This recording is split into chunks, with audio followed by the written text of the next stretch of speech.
Yeah. If no copyright laws existed, the world would be a better place. That's what I say. All right. Well, welcome, guys, to our stream where we can't have gameplay. Because fucking this world is stupid. It's a good start. So we'll just sit here and talk. That's fine. We're allowed to just sit here and talk. Oh boy. I usually use the other chair. All right. So, as should be relatively obvious, I didn't have time to do the ranking video this year because I was busy working on that other shit, busting my ass, so that some fuck can have a fucking 30-long reply thread in me with the comments, not knowing what a word means. Unbelievable.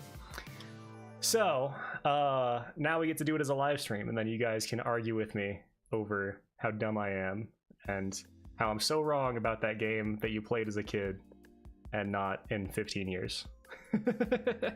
Sounds you have right. such good memories of it. Awesome. Good All right. times. Let's go. Our first game is 50 Cent Blood on the Sand. This stream's just gonna be some random guy's opinions. I'm just some random guy. Absolutely.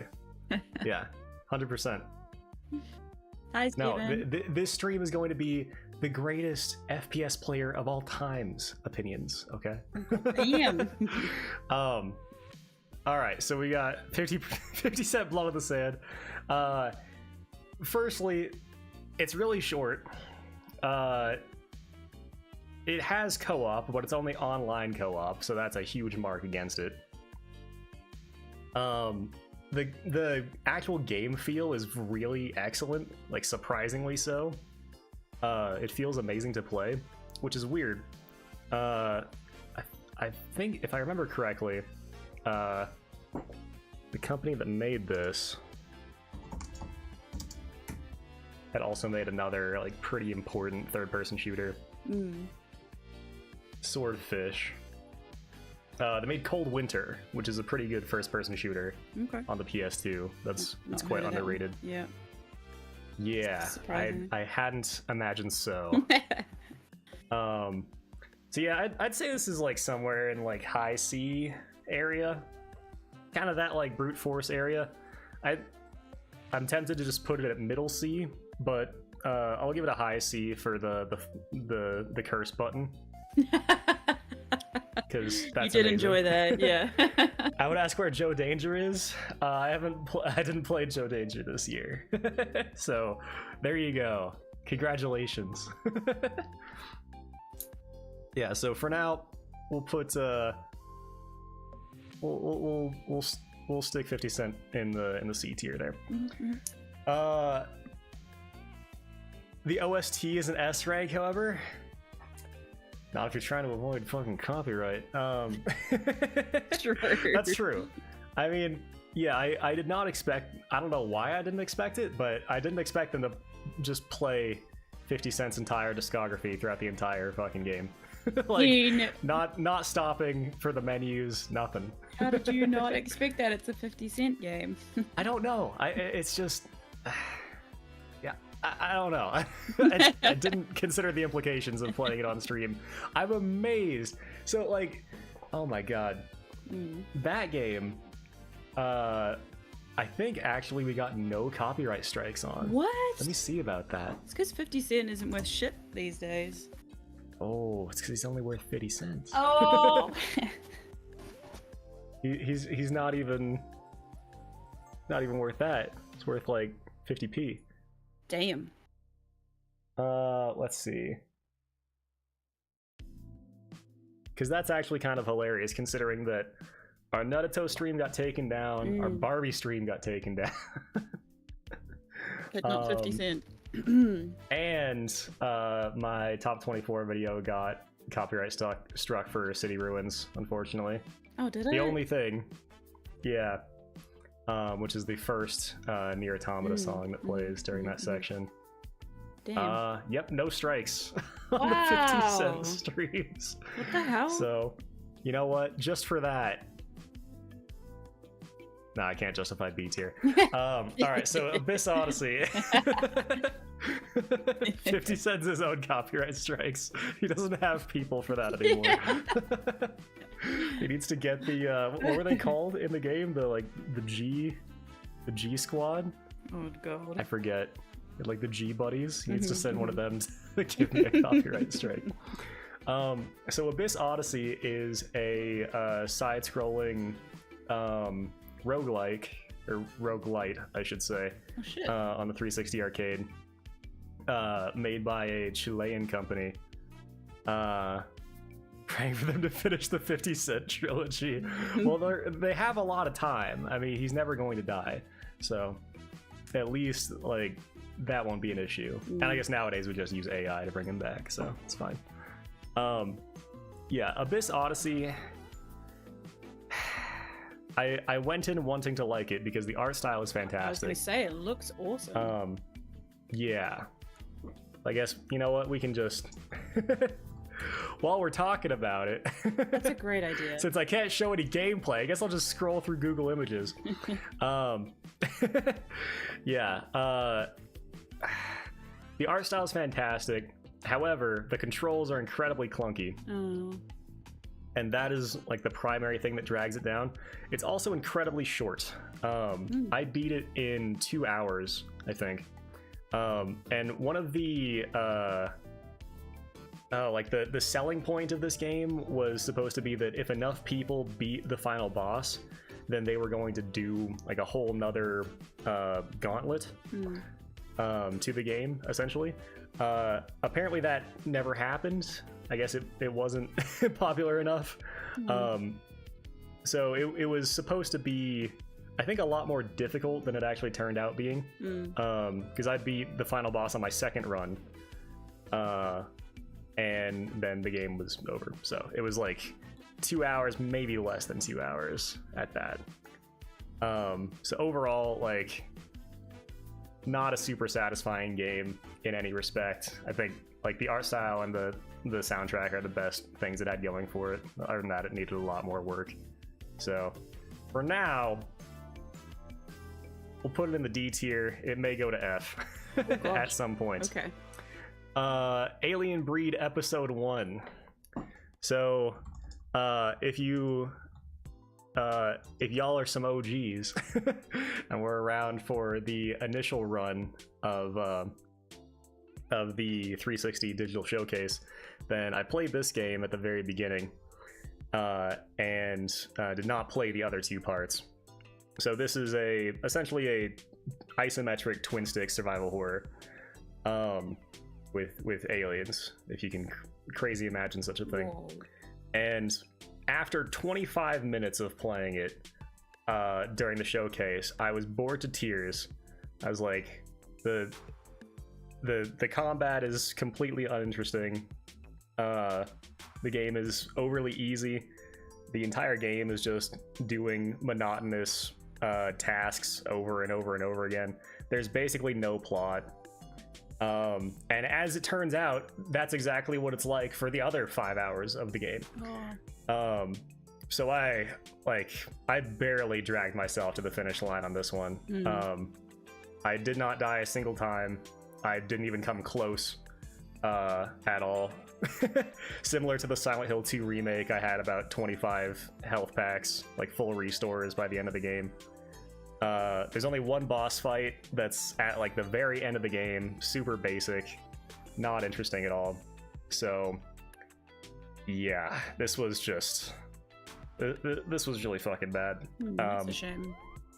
Probably some of the least fun I had playing a game this year. Wow. So I think for now, it's gonna have to go in the F tier because it truly has zero redeeming features.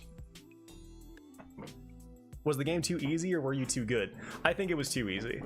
I was not particularly trying that hard to do good because most of the game I was kind of playing like this.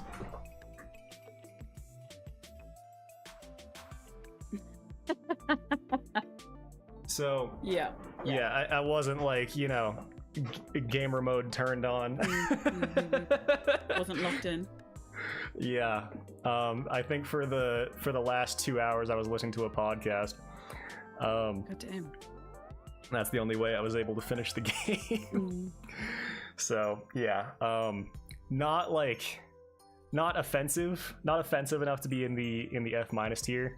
Just like one of the worst things you can do with 5 hours of your limited time on this earth. And I think it was a $10 or $15 game. I don't entirely remember. Let's see here.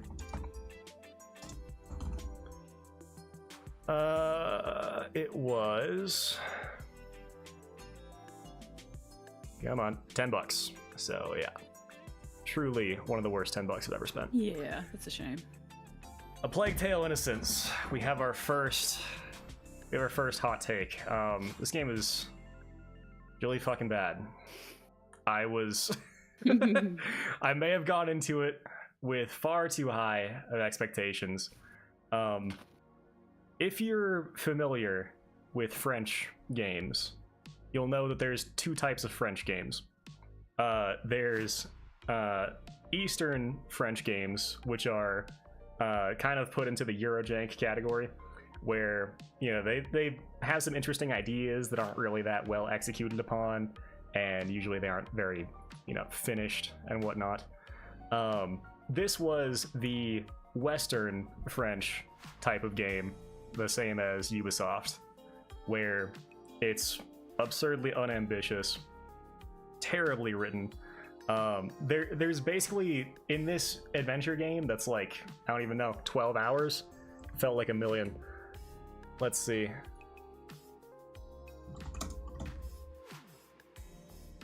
Yeah, in this adventure game that is 12 hours, there is basically zero plot the entire time. There are zero character moments to be had, really.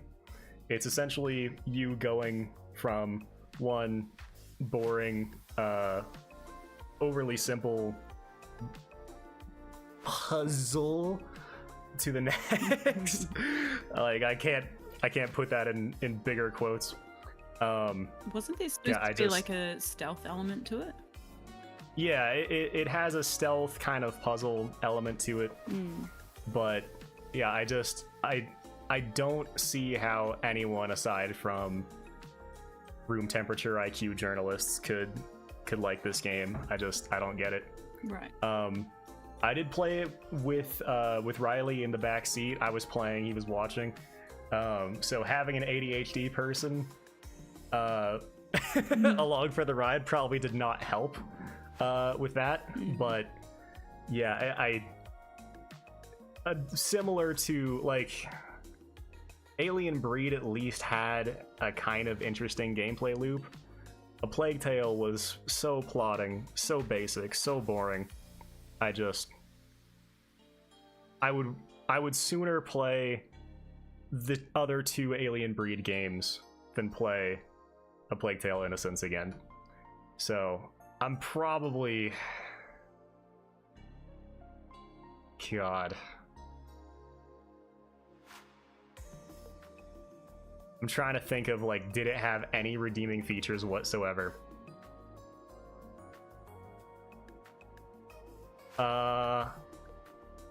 One late game plot element that we literally called 1.5 hours in was kind of fun.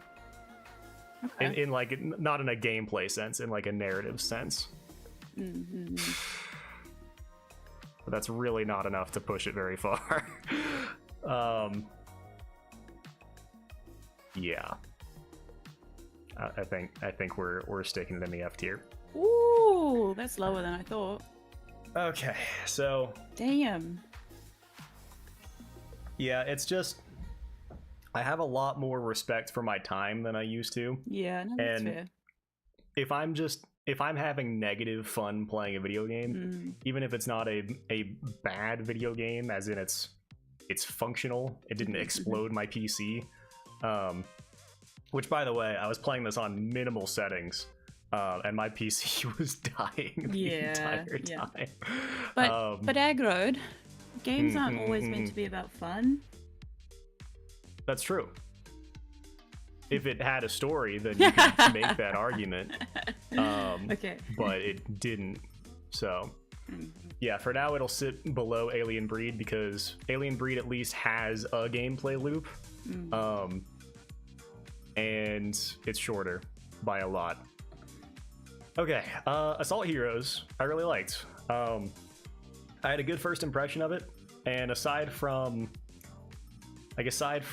the very last part of the final level leading up to the final boss, which had some really unfair sections, it was an absolute blast. Like, it plays fantastically.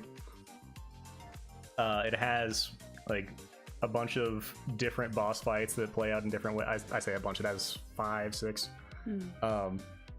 It's not a short, or it's not a long game. It's about an hour and a half.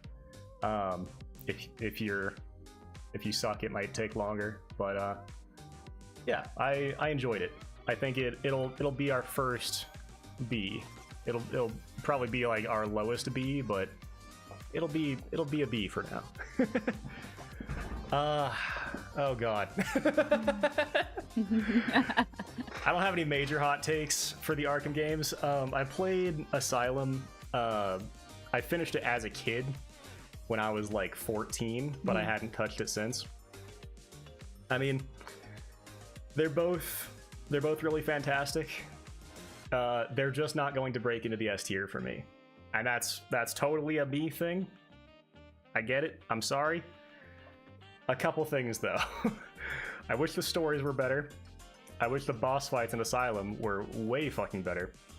I wish that City's plot wasn't so insanely predictable.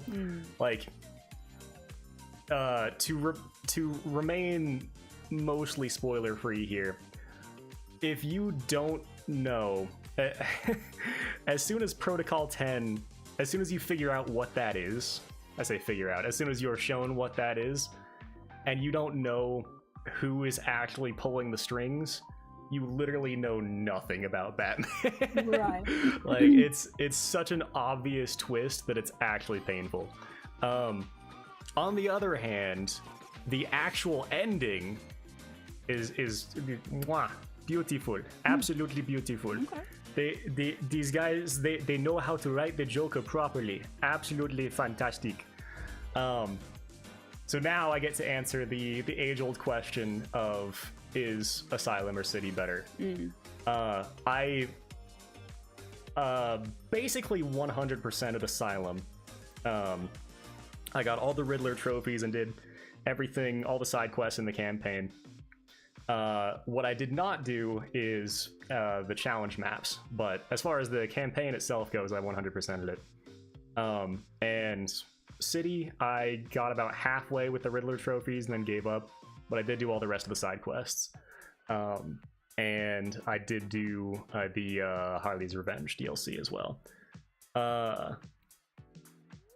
So, God, overall,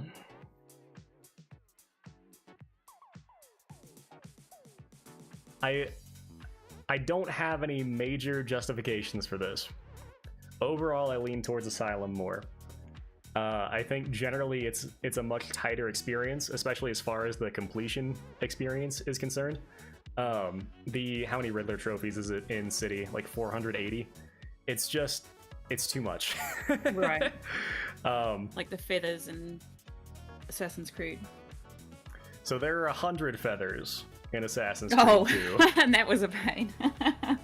Yeah. Yeah, whereas in Asylum, I could just kind of do a couple Riddler trophies on my way to the next objective.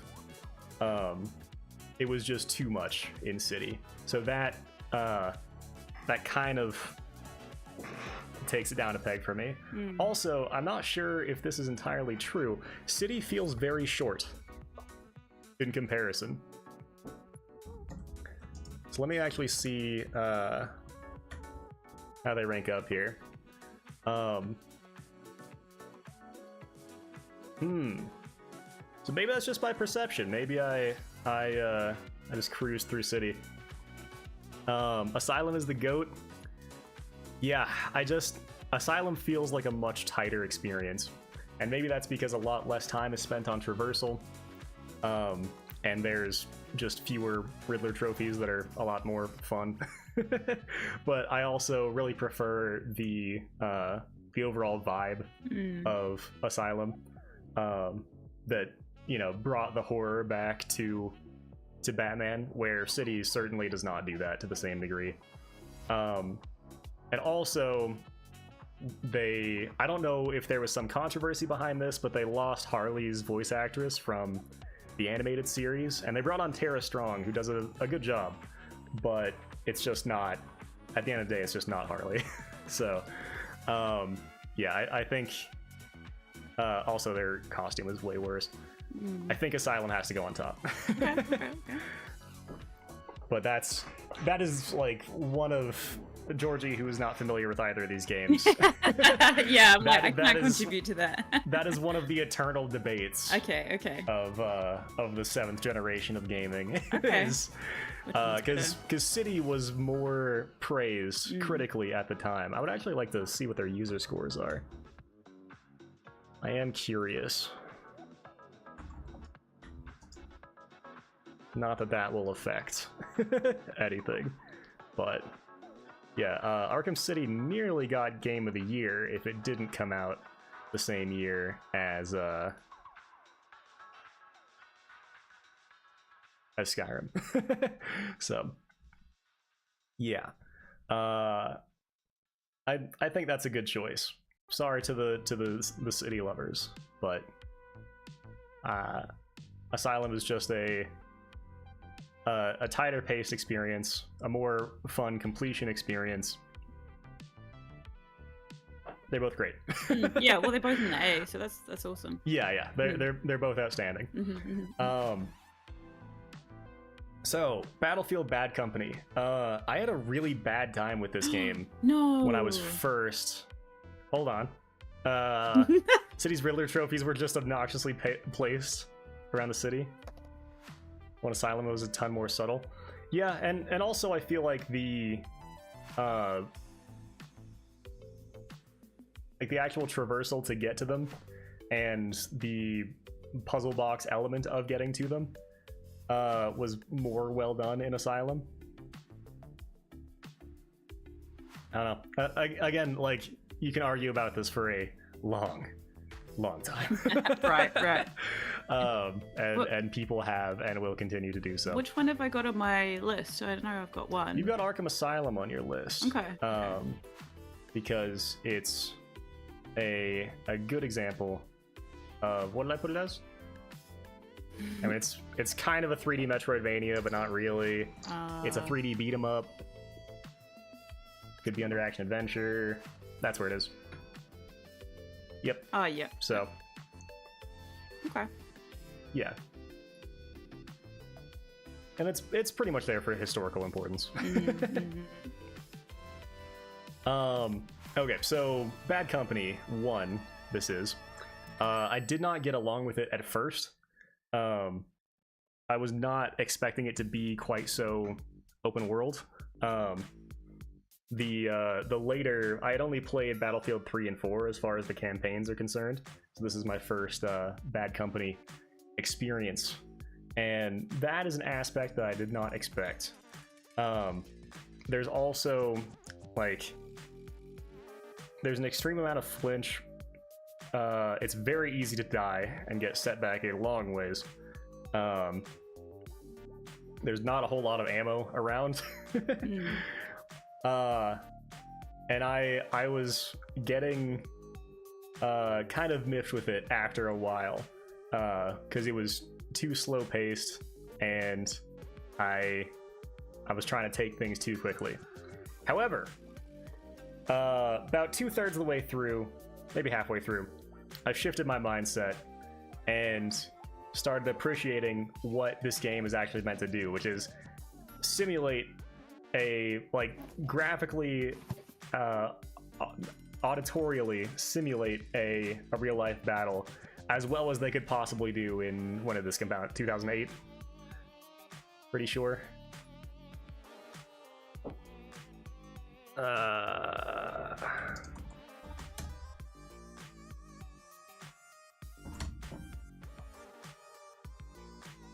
2008.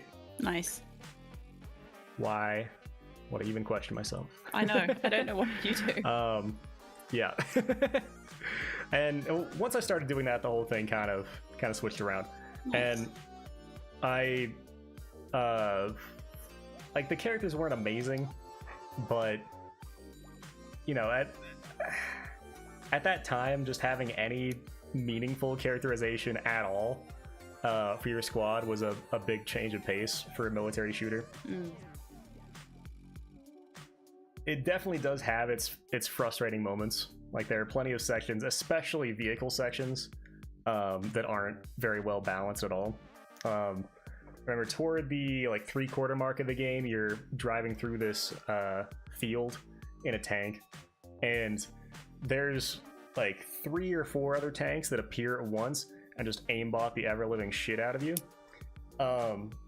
And you basically have no chance. You're gonna die.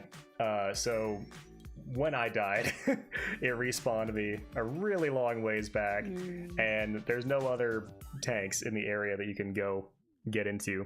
So I was essentially on foot from there and just had to like snipe those other tanks with rocket launchers. So there's definitely parts like that just aren't very well balanced. In particular, vehicle sections.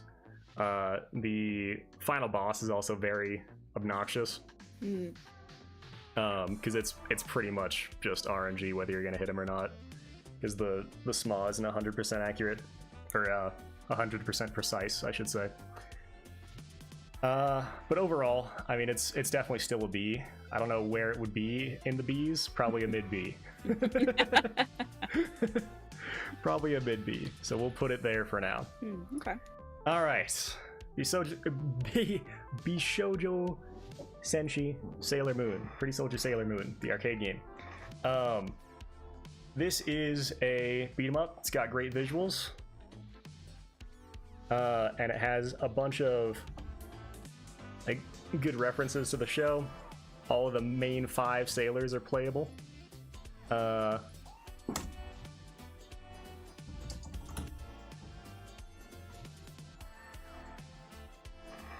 And it's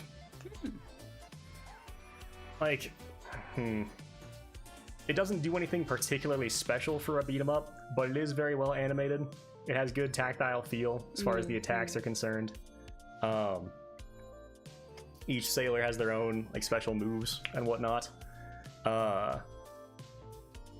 However, the game is very clearly designed to be played 2-player, and that's what it's balanced for. I played it single player, which made it a pretty frustrating experience, especially getting to beat the final boss is just not very well balanced at all. You essentially have to just have held on to all of your ultimate attacks for the last entire stage. And that's after getting just fucking swarmed by like 10 enemies at once in that final stage. So that definitely drags it down a bit. But if you play it 2-player, then it's definitely not unreasonable. Right. And, you know, at the end of the day, beat 'em ups are made to be played 2-player. So I can't hold that against it too much. But I think it's still like sitting around the B tier. It's not the greats, not one of the greats of licensed beat 'em ups, but you can definitely do a hell of a lot worse. Yeah. It's cool. I didn't know there was a Sailor Moon beat 'em up game. There are plenty. Oh, okay. Plenty of them. All right. Bloodstone 007. Man. It gives off a good first impression, and the shooting controls are pretty tight. On the other hand, and I cannot believe I'm saying this, because it was... Who the fuck developed this?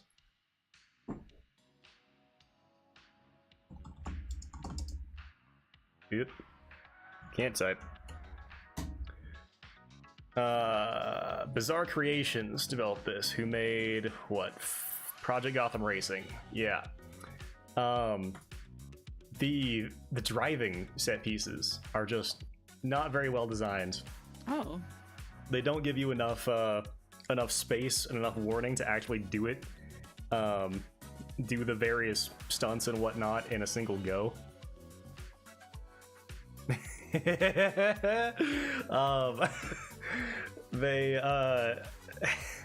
Yeah, a lot of the driving set pieces in particular both felt bad to play and just weren't very well designed as far as you completing them in one go, and actually making them feel good and fun to play.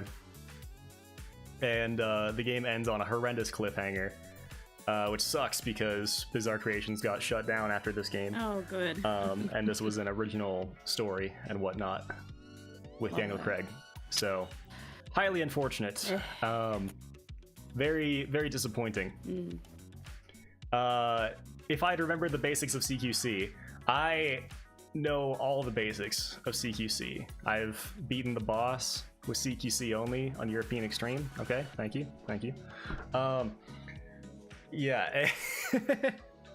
You just, sometimes, one of the basics of CQC that they don't tell you, that the boss doesn't tell you, is bring a buddy. So that's what I should have remembered. Yeah, I'm gonna put Bloodstone in the C tier. Probably a middle C. Nice. It's not terribly interesting. A lot of the sections in it are just gunning people down for no real narrative payoff.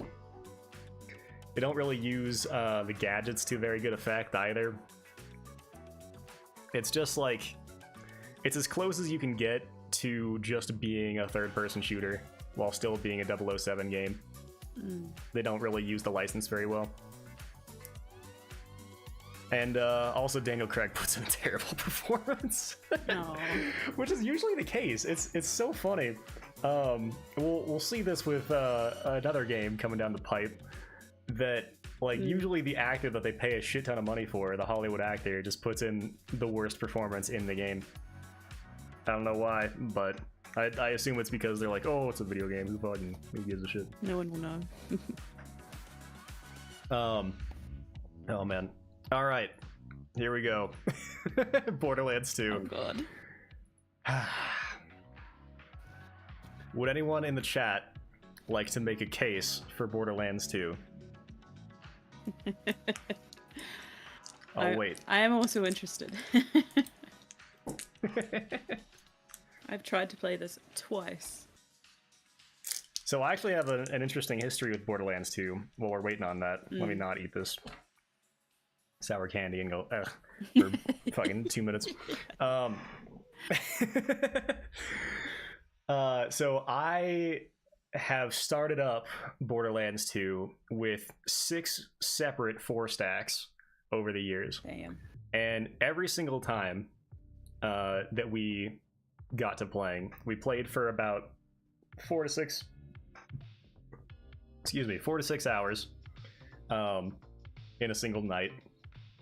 We get to Sanctuary, we run slots for about, half an hour, and then everyone gets off. No one ever contacts each other again. Wow. And we never play Borderlands 2 again. Wow. So that was my experience with Borderlands 2. My sister and Xarian and I got a bit further, but not by a whole lot, a couple years ago. So this was actually my 8th attempt at playing this game. Wow. And I played it all the way through with Mr. 2000 IQ. We did not play the DLC. By about the halfway point, I played it when it came out and my friend carried me through it. I remember nothing. Borderlands 1 was more memorable. Well, I played Borderlands 1 when I was, I think, 14. and I barely dragged myself to the finish line. And that was pretty much only because I got it on Games for Gold and I had nothing else to play. Like the Call of Duty cycle was winding down.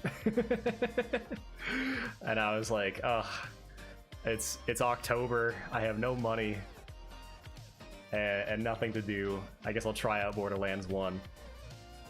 Or I guess I'll keep playing Borderlands 1 because there's nothing else to do at the moment. And I barely dragged myself to the finish line. Oh, goodness. And I remember nothing about it, aside from being bored for almost the entire time. And the same is true with Borderlands 2, as it were. While the gunplay is good, I'll give it that. Oh, I played as the Necromancer, by the way. While the gunplay is good, it's killed entirely by being in an open world, which you can say for most every game. You're probably 40 to 60%. Yeah, probably 50% of the time you're playing the game is just you running to or driving to an objective, only to get there, shoot a couple people, pick some stuff up, drive back. And is that all of video games? Yes. But having it be open world and making it so that so much of the time that you're playing the game, you're just trying to get to where you're going, is not a fun experience. On top of that, like, I think if you were a drunk college kid, like like 19 college kid, or if you were a 12-year-old, you would find the writing funny and maybe having an emotional high in there once or twice. It was utterly groan-worthy throughout the entire time, for me personally, and for Mr. 2000 IQ as well.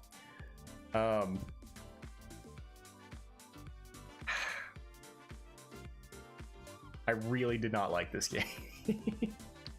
And I think if you like it, you either have not played it very recently, or you might, I'm just saying, you might not be the smartest individual. And that's okay.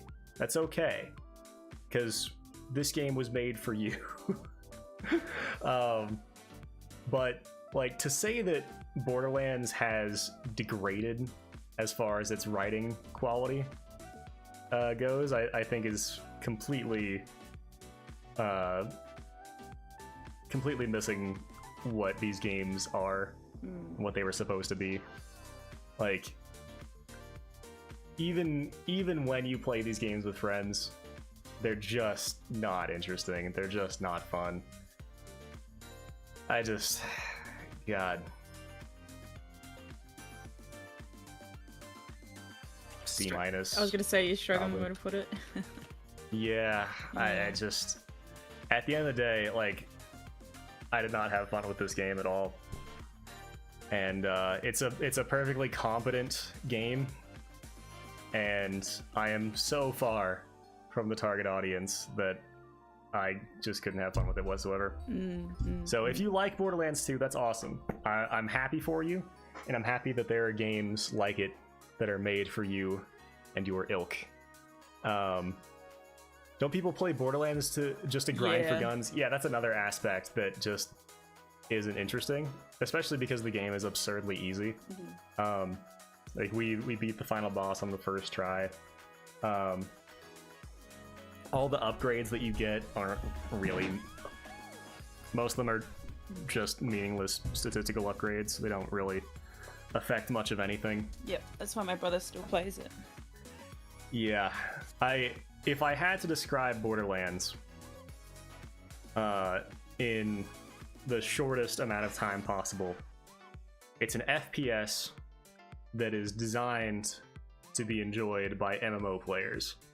It plays exactly like an MMO, interesting. where you get a mission, and that mission will be incredibly fucking dull with a absurdly basic objective.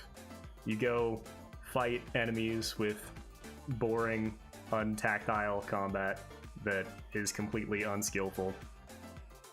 And then you come back, someone says a thing, and then you do it again. Like, Borderlands is the MMO of FPS games. And I hate MMOs more than anything. More than anything in this world. I hate MMOs. So, I think it's more than justified being a C-. And, if you like it, that's great, man. But I really, really don't. Okay, Broforce. It's really frustrating to start off with, because there's just so much shit going on, that it's really hard to keep track of. What I would really recommend you do is go in the options and turn off screen shake just entirely, and that really helps with just the amount of insane bullshit that you will constantly die to. Other than that, it's pretty fucking awesome. Like, there's not really anything else like it, as far as a licensed, well, not, you know, quasi-licensed hardcore 2D shooter. It plays great. It has a shit fuck ton load of characters that a lot of them play quite differently. It doesn't have the most content in the world, but that's okay, because the 10 to 12 hours that you play it, you'll have a great experience. I think Broforce we can put in the low A's. Okay. United Offensive kind of sucks. Again, if you watch the showcase, the first Call of Duty on PC is my favorite World War II game, and a lot of that is due to the design of it. That is essentially like Modern Warfare 2, the original, the good one, where you actually get to play all the set pieces. You can really see where it took its inspiration from Half-Life in particular. And that was super awesome to see. It's perfectly well balanced to where the normal difficulty is fantastic.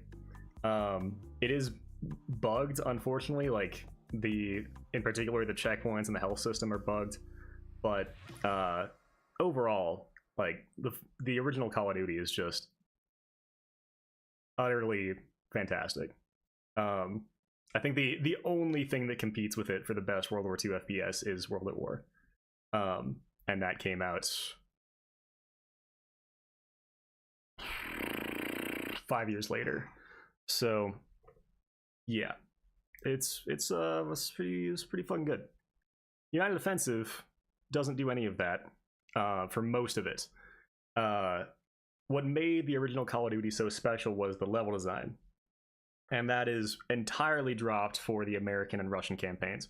It's brought back in the middle campaign, the British campaign, and that was the only time that I was having fun. The other two campaigns are incredibly poorly balanced, and they have none of what made the original Call of Duty special. So I think if you can slog through the American campaign, maybe it's the Russian campaign that's first, I don't entirely remember. If you can slog through enough to get to the British campaign and enjoy that, and then stop playing, then it's still a pretty good experience, but I don't think it's worth it overall. Probably give it like a high C, somewhere around there. Okay. Sorry, my mic just died. What's up? My mic died, but I gotta go in again. Oh, you're fine. It's okay. You don't talk much. No, I don't. Well, you're doing such a good job with it. Well, yeah. You also just haven't played many of these. Yeah, so. That's true. That's true. Finest Hour is S tier. I think Finest Hour is painfully overrated. The same thing with COD 2. I mean, Finest Hour after it just gets worse over time. Like after the Russian campaign, it just dips and dips and dips. And then the American campaign is just garbage. Like awful garbage. And let me tell you, I've played Finest Hour many, many times. When I this is not a fact I'm proud of. When I used to come home from school, I had Finest Hour and I had Big Red 1. And I also had a couple of Medal of Honors, but I could never beat them as a kid. I came home and I beat either Finest Hour or Big Red 1 every single day. What? God damn. I've played them both dozens of times. First level of Finest Hour, S tier. Everything else is actually awful, especially the USA tank level. Thank you. Yeah. That's another thing, is like so many people just don't finish games. So we're gonna have a good example of that coming up. So many people just don't even know what the back half of games are like. So they'll play the first like third to half of a game and then be like, oh, it's the greatest fucking thing. It's the greatest thing that ever existed, man. But you know, once you actually play the other half of it, it's not actually that great. Donkey Kong Country is S tier. Yeah, I was waiting for it. It's fucking fantastic. Did you play with the bongo drums though? You would be thinking of Donkey Kong Jungle Beats. I see. I have that, but I haven't played it yet. That's awesome. Yeah, Donkey Kong Country 1, which is so far the only one I've played. The design is fucking flawless. The entire game is perfect. Like, there's no first-time player traps. The challenge is spot on. Has a bunch of cool gimmicks. I was so prepared to be bad. Oh no. I mean, I have nothing bad that I could say about Donkey Kong Country. It has one of the best first levels that introduces you to everything that you need to know in a very fluid manner. Except the first level doesn't teach you how to sprint. And I actually didn't know how to sprint for the first 2/5 of the game until I got to one of the millstone levels. And there was a specific jump that you just can't do if you don't know how to jump. Why is the OST playing in your head right now? Well, you know what? That's a great idea. Oh my god. What a wonderful idea. Got the brains. The brains of the group. Transformed from the norm by the nuclear goop. Absolutely. I'm so excited. Be allowed to start off with. Hold on.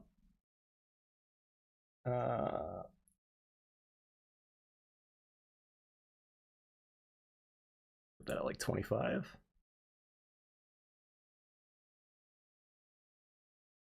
Hello. Hi. There we go. There we go. We can just have that going. Nice. A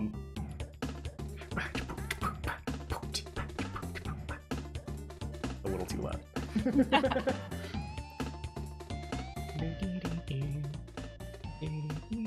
Yeah, soundtrack obviously fucking iconic. The gameplay's perfect. I mean, there's nothing bad you can say about Donkey Kong Country. It's a perfect game. Wow. And if you haven't played it, fuck you. Oh. All right. Goof Troop. Goof Troop. You always stick together.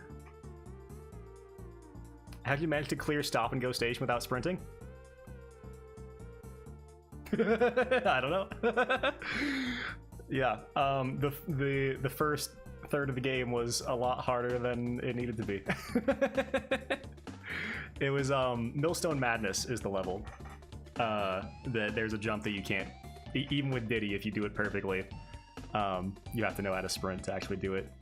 So yeah, everything up to that I beat without knowing how to sprint. Wow. So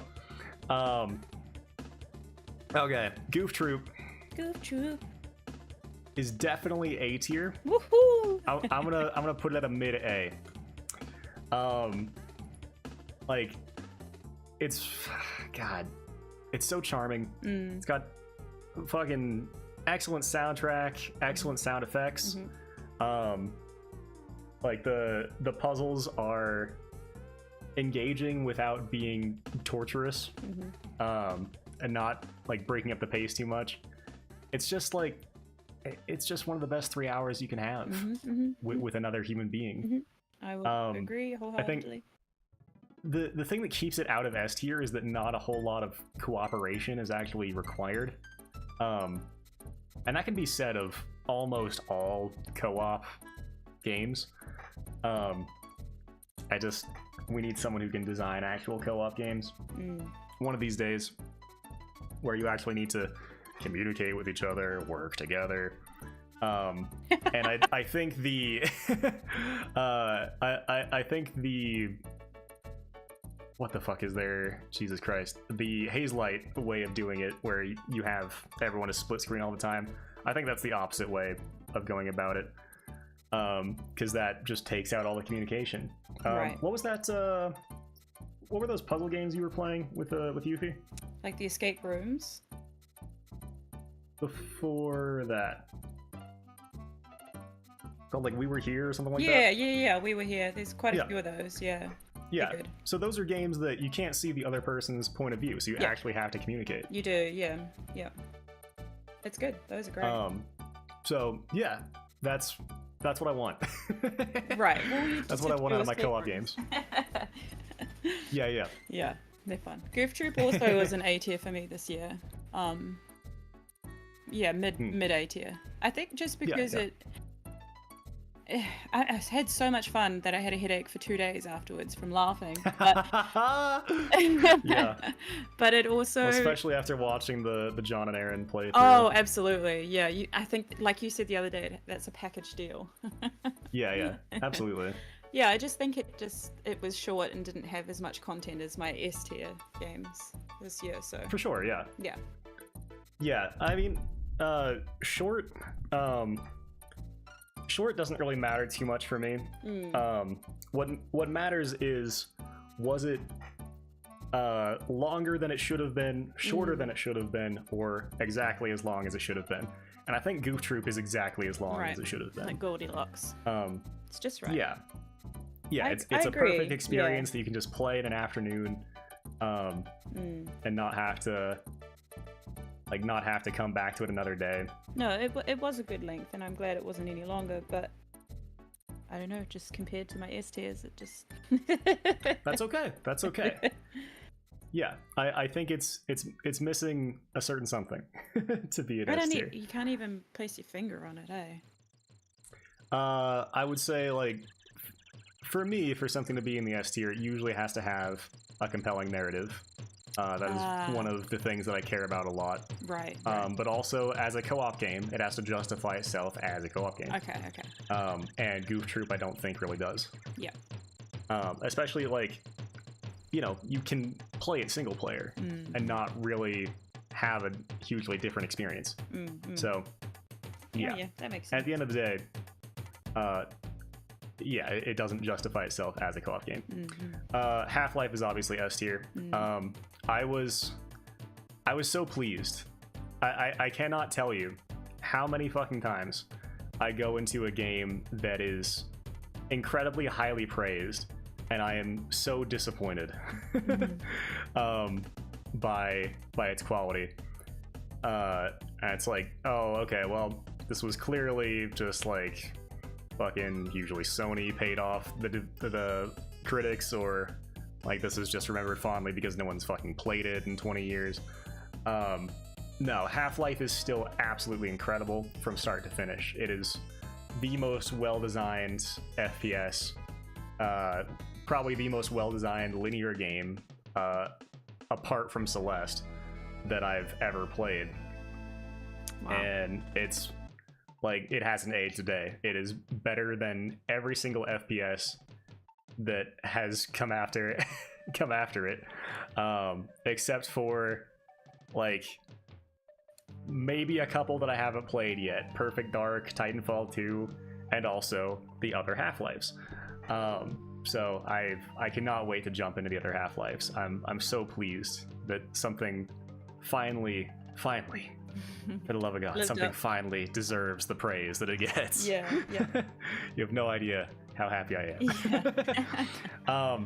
So I did also play all of the expansions for Half-Life, all the official expansions, I should say. So Blue Shift, you play as a Barney, and it is essentially just Half-Life, but more and lesser. The design is not nearly as tight as actual Half-Life proper. It's also only about 3 hours long, barely 3 hours long. It was fun. I had a good time with it, but it's certainly by no means a must-play. I think I'll put it probably mid-B. Okay. Something like that. Half-Life Decay, on the other hand, what makes Half-Life so special is not its base mechanics. It's the level design, the set pieces, how it uses its different enemy designs to create combat puzzles and surprise you in all kinds of new and fun ways.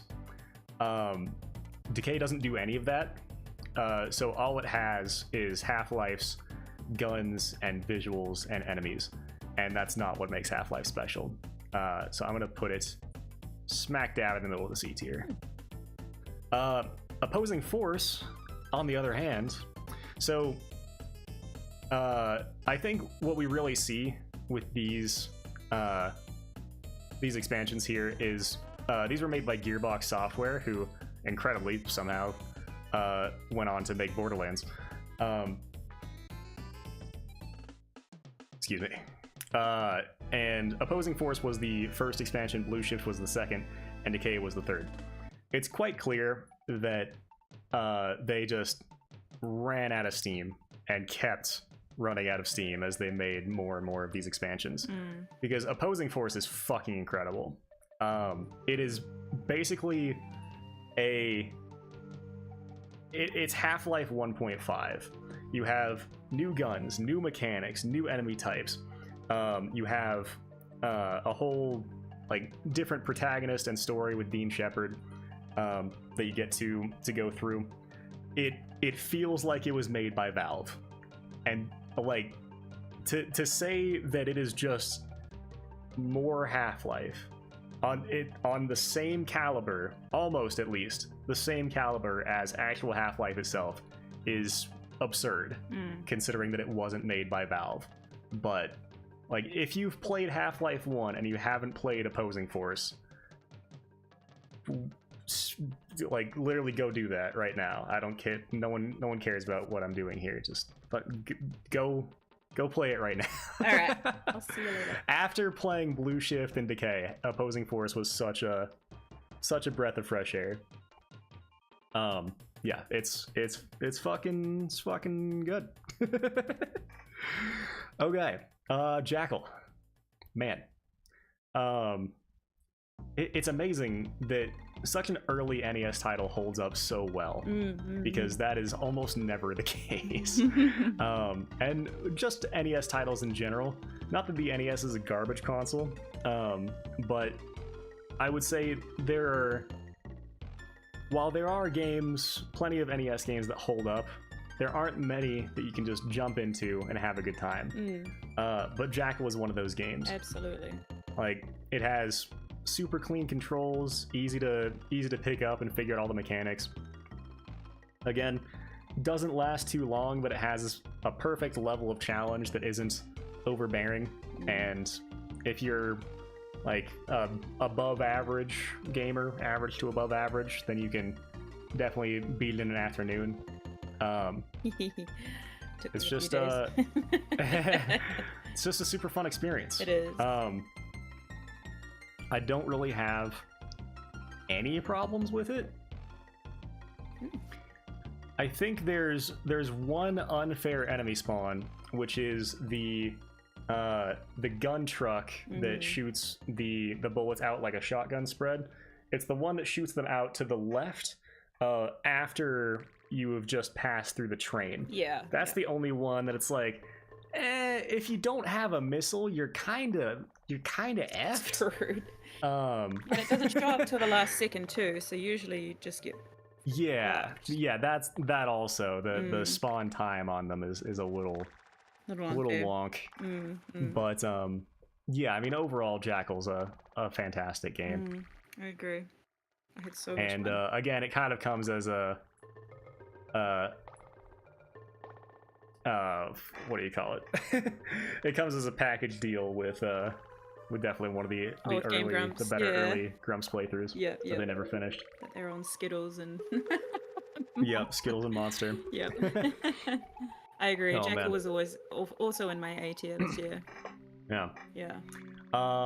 Okay, Jack 3. I'm gonna get some food.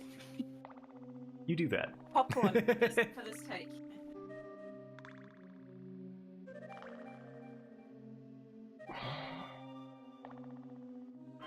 I think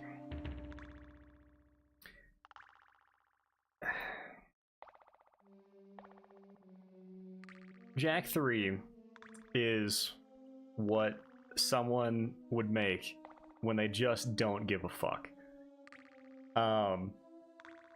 Like, it is just a bunch of garbage mini games and a bunch of driving around to get to more garbage mini games that no one bothered to design, no one cared about. Like, I know they developed this game in only a year, I'm pretty sure. I think like slightly less than a year. I don't really care. Like, Naughty Dog definitely had the funding. I won't say the talent. They definitely had the funding to do something better than this. Something I can say about Jack 2 as far as the narrative is concerned is that at least it tried to do something of interest. Jack 3, like, there is no narrative, and every single quote-unquote plot reveal is essentially just a slap to the face of anyone who even attempted to care about the story of the first two games. You know, kind of similar to what Jack 2 was, but it's even worse here. The gameplay suffers from dominant strategy. You have fucking, like, 6 new guns, all of which are absurdly overpowered. What else? I mean, it's just... I think your boy Steven described it the best. It's like one of those 101 games that you would get in a cereal box. In fact, I feel like I should apologize to all cereal box games for saying that, because Chex Quest came in a cereal box, and that shit slaps compared to Jack 3. It's gotta go F tier. It's gotta. Yeah. Oh man. Okay. But amazingly, like, Jack 3's design isn't nearly as intentionally horrible as Jack 2. I think, again, what I've learned time and time again is that I would rather be mad at a game than bored by a game. And Jack 2 was at least fun to get mad at, but Jack 3 was the absence of emotion. And as we all know, apathy is death. So I can almost sit here and say I actually enjoyed Jack 3 less than Jack 2. What? It was shorter. It it was it had its occasional moments, but man, Jak 3 was really fucking painful. It really was. Okay, Kim Possible 2 Drakken's Demise. If you were there for that first stream, I mean, I kind of said everything that I have to say about it. The level design is fucking sadistic. The controls don't work. Graphically, it is very impressive, but that's about the only thing it has going for it. I think it's, like, at best, it's got to be like a high D, low C. Wow. I'll put it in the high Ds for now. Kim Possible 3, on the other hand, fixed pretty much everything that was wrong with Drakken's Demise, while keeping the stellar visuals. Had more expansion on the story, which was nice. You got to play as Ron as well, and it made playing as Rufus bearable. And we got to collect Ron's blue balls throughout the entire game, so that was good. Definitely a much more enjoyable experience than the second game, but again, like, not the most fun game in the world. I'd say, like, it probably goes right below 50 Cent, somewhere around there. Okay, here we fucking go. Oh boy. Life is Strange, True Colors. So, if you've been following this series, you'll know that Life is Strange has pretty much never been the same since the first one. It's been on a downward slope for a long time. And, what is even the new game called? The new game came out with basically no one giving a fuck. It's 2 times 2 or something. 2. What? This is why I don't let you do research. Yeah, no fair. This is why I'm bad at research. It's something exposure. Double exposure? That might be it. Yes, double exposure. Oh, where'd I get that? Came out to like 0 anyone giving a fuck. I literally, like, I watched the skill up video, the weekly review every week, and I don't even remember them like talking about their reviews for this game at all. Wow. But you know, unsurprisingly, everyone hates it. But True Colors is a shining, like, quartz. It's not a diamond. Like, it's like what's like the least lustrous metal? Fool's gold. That's I think you need to look up the definition of lustrous, but okay, the least lustrous metal is sodium.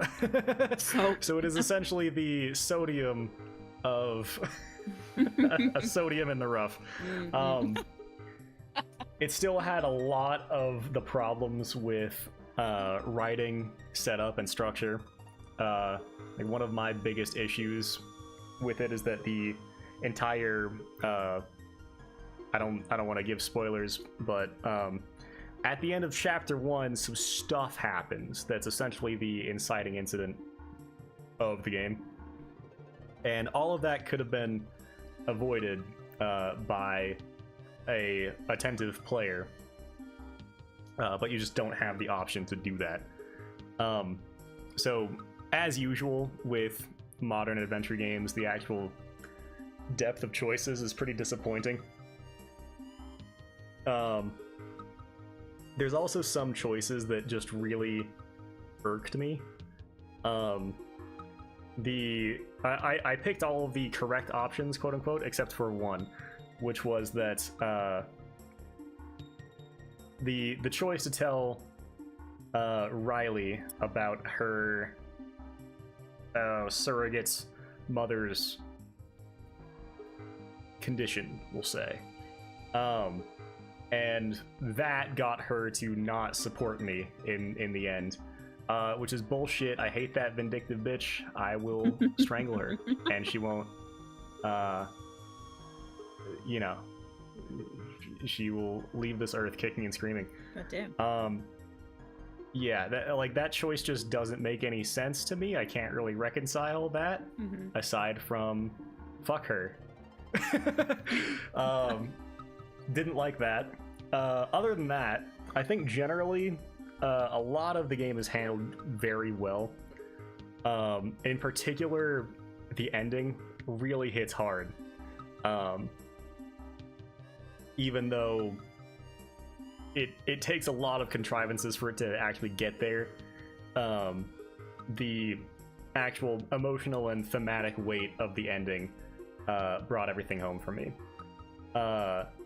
It does have some other weak points, like especially Alex herself is very schizophrenic, bipolar. Like, you know, one moment she can be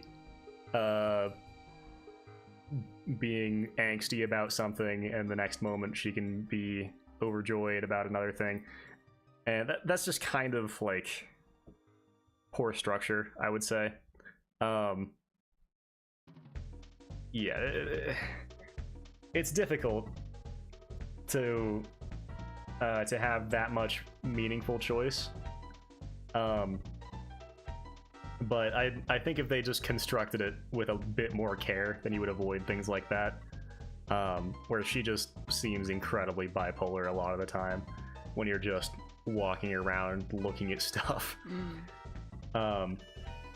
So yeah, I'd say Life is Strange was definitely a high point for the Deck 13 games, but obviously it's nothing compared to the original.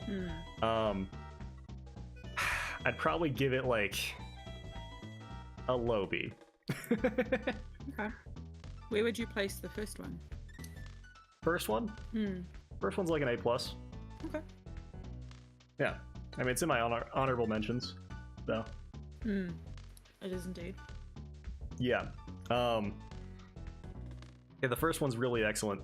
It's incredibly well crafted, and it hits its themes very well. Yeah, it also has its problems with contrivances, but generally it's such a strong experience that you can forgive most of what it screws up. So, okay. I had some things to say about that. Medal of Honor Airborne, I actually really loved.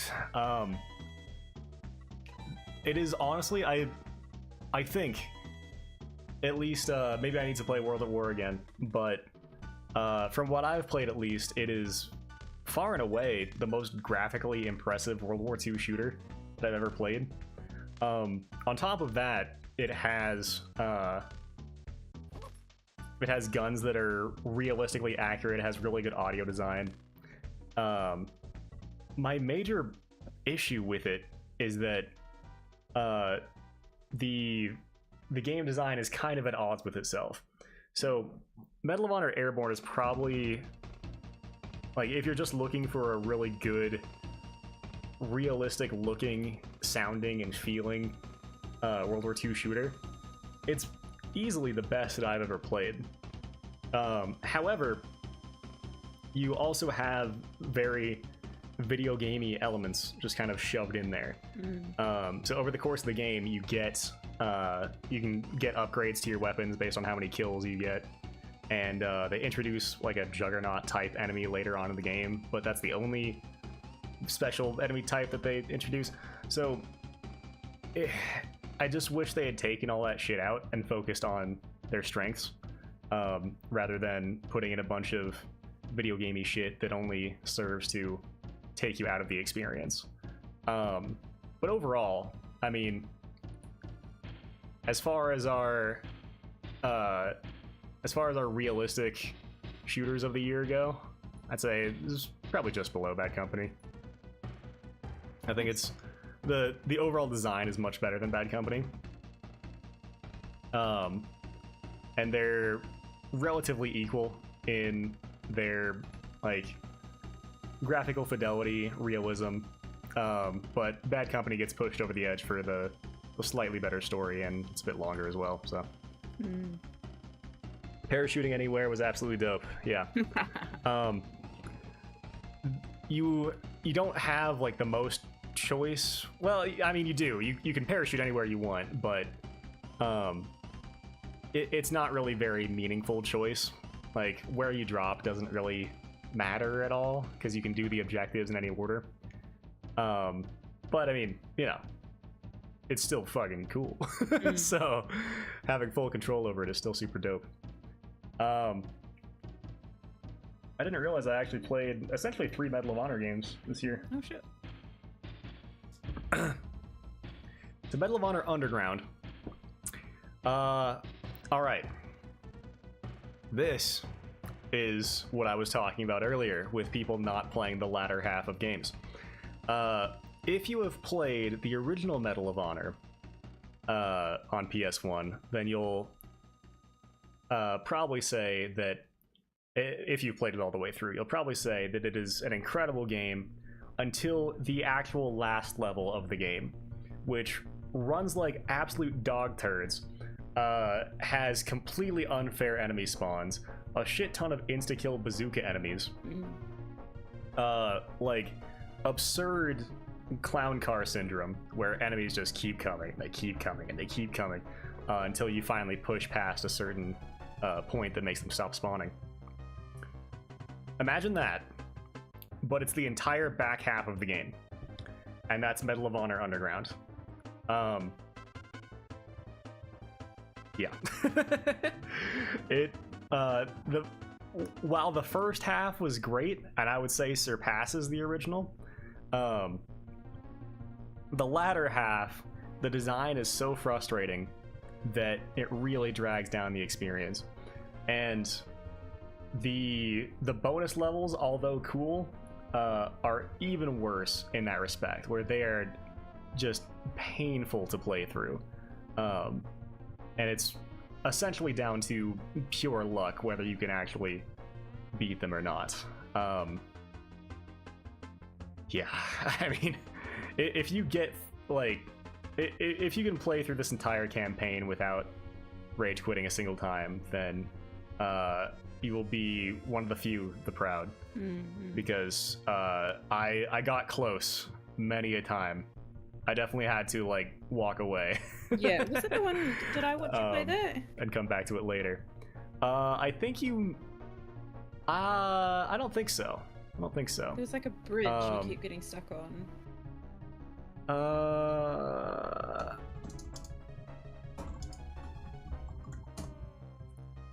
This is a PS1 game. I don't think you were watching me play this one. Maybe a little bit? Yeah. Maybe? Yeah, I watched you play a little bit of this. Okay, yeah. Yeah, and you rage quit. There you go. Yeah. There you go. Yeah, I'm sure it was during the latter half of the game. Yeah, I think it was. Because you're like, oh, this game has been great so far. And then you're like, this hasn't been like this. Yeah. Yeah, there was a turn. There was definitely a turn. Yeah. Like, there's no health, there's no checkpoints. Yeah. Yeah, well, there's no checkpoints at all. So if you die, you restart the entire mission. Ugh, and they can be, 20, 30 minutes, somewhere around there. Yeah. So, yeah, it was definitely a really frustrating experience in the back end. So, whereas I gave the first Medal of Honor a middle A, I'm going to put this in the low B. Somewhere around there. So now, Meta Valor. This is one of my big surprises of the year, where I had never heard of this game before. I got it in the bargain bin at my game store. It was $2. Nice. She had about 10 copies of it. Wow. And probably more in the back. So this is a Vietnam shooter where you play as Dean Shepard. And it essentially plays exactly like Medal of Honor. So this was made by 2015 Inc., who made Medal of Honor Allied Assault, which is largely considered to be the best Medal of Honor. As it turns out, it is one of the few that I have not played, because I didn't get into PC gaming until recently. But yeah, you might also know that after 2015 completed this game, they went on to then be called Infinity Ward, or at least many of their like primary staff left the company to create Infinity Ward, who has been making all of Call of Duty. So, except for the Treyarch and Sledgehammer games, obviously. Horseman, obviously. Yeah. So, yeah, Medal of Honor basically plays exactly like, Medal of Valor essentially plays exactly like, probably like Frontline, somewhere around there, or Rising Sun, one of the two. It has a free-floating crosshair rather than having ADS like European Assault. And man, I haven't played too many Vietnam games yet, but I think this game gives one of the most realistic experiences that you could have. Firstly, it's hard as fuck, in incredibly unfair ways. So you have very low health. I was playing the game on normal, and if you go on Metacritic, you'll see like most of the people saying, "Oh, the game is way too hard, even on easy." I was playing on normal, and you will die in like 3 or 4 bullets if they hit you in the right spots. Especially if you get a headshot, that's like half your health gone instantly. Your health does not regen. You have to find health pickups, and you can also loot bodies to get health pickups and ammo. So often in this game, I would just be, walking around, having a good time, and turn a corner and get mag dumped out of nowhere and die instantly, revert to the last checkpoint. There's also, you have a limited number of continues for each checkpoint. If you die, I think it's 12 times on the same checkpoint, then you'll restart the entire mission. That never happened to me, but I got close a couple times. There are some sections in this game that are blatantly unfair. For example, there's a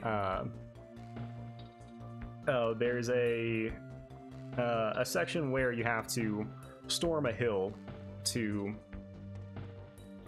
take it from the VC, and you are constantly being shelled by mortar fire, friendly mortar fire. So it is essentially just complete and total RNG. Yep. Whether you get up this hill and take it. Yeah. It took me, I think, about 8 or 9 tries. Yeah. I almost reverted to the start of the mission. There's another portion where you have to run up into machine gun nest fire in order to throw a grenade to destroy them.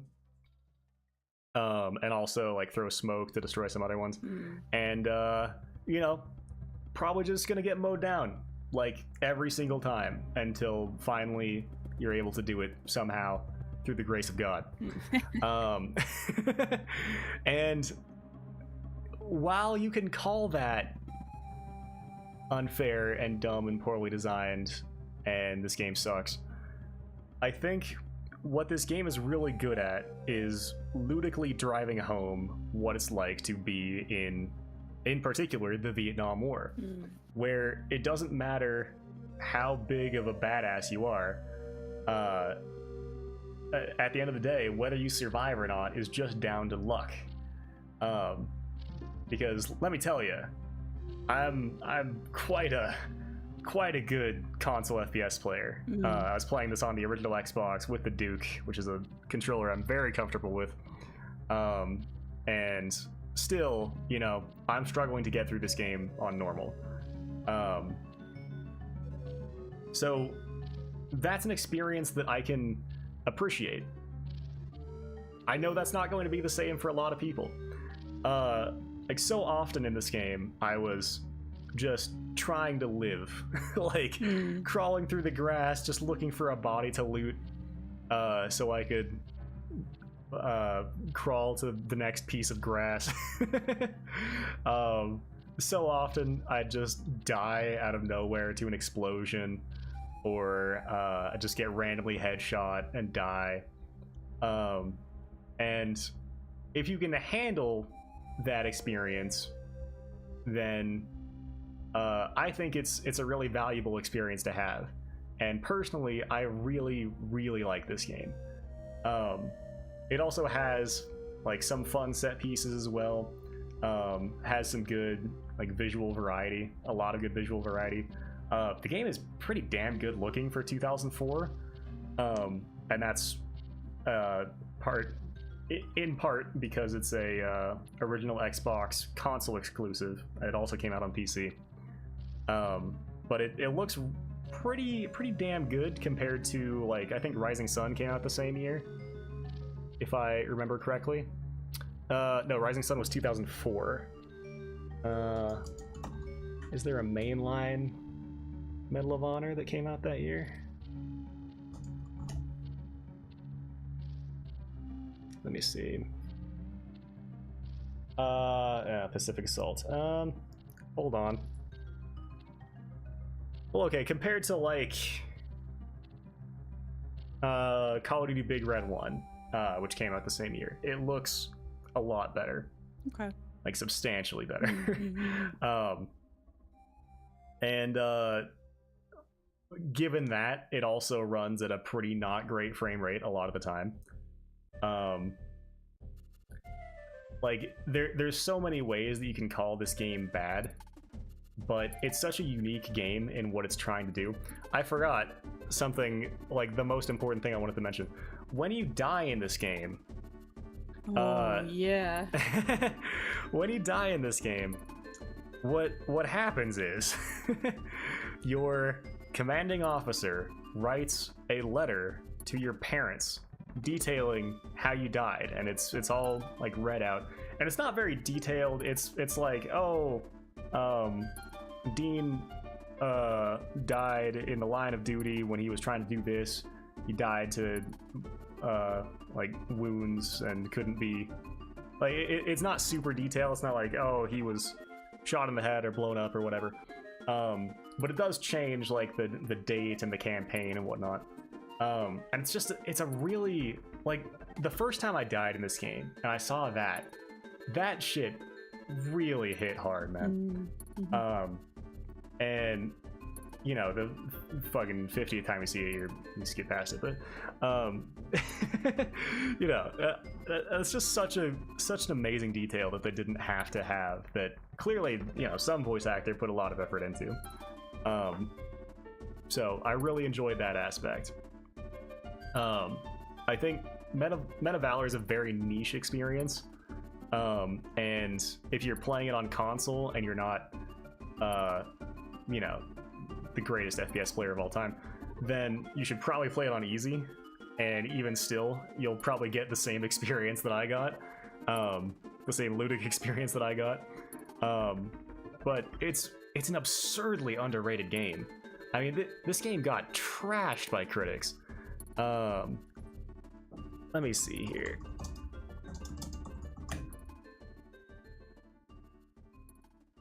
That's actually better than I thought it was. User score, not so great. Okay.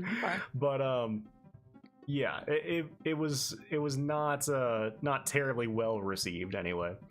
But it's an absolute hidden gem. I was really surprised by it.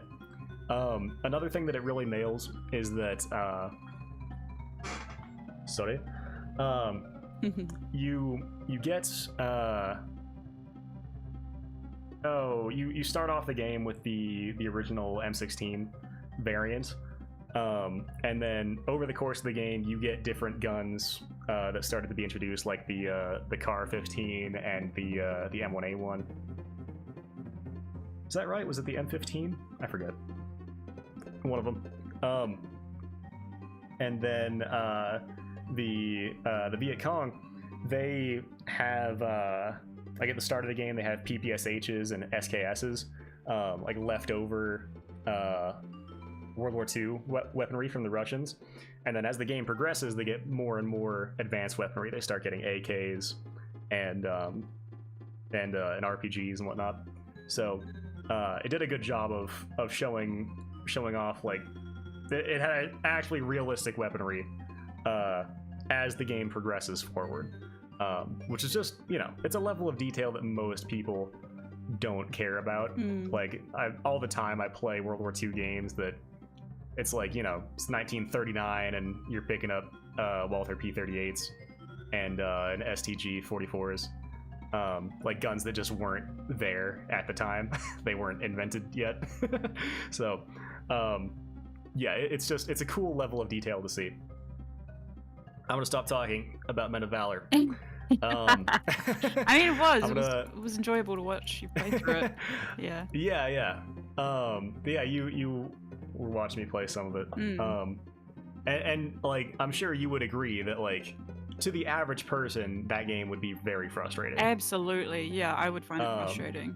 Yeah. And there were parts where I found it frustrating as well.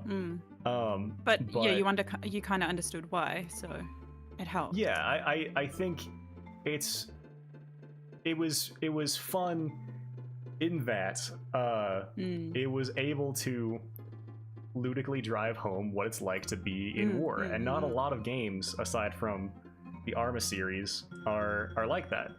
And you know, it doesn't, obviously you're not picking up canteens off of dead soldiers and drinking them and getting all your health back, and then you're fine and keep on trucking, soldier. But you know, it has to have like certain gamified elements. Yeah, but it does. At the end of the day, it was still a valuable experience, I think. So I really enjoyed it. I'm gonna give it like a B, high B, somewhere around there. After all that. Yeah, and I like, this could certainly change. Oh, this song fucking slaps. It goes from like whatever you would call this, and then it has a turn. Hold on.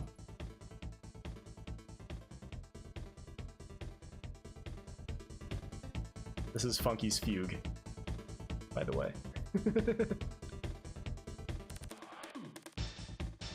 Mortal Kombat! That is like so woo! That is so close to the Mortal Kombat song. Yeah, so as I play more Vietnam shooters, which I have not played a lot, I have Shell Shock over there, I have Viet Cong Purple Haze over there, which I will one day play. But right now, Men of Valor is definitely my top Vietnam shooter for sure. I really liked it. Metal Gear Acid 2. I mean, yeah. It's the first game, but it's shorter, and it has a better art style and better music. So I guess that puts it, like, how long was it as well? Like 40 something hours? No, that's the first game. Oh, this one was shorter, yeah.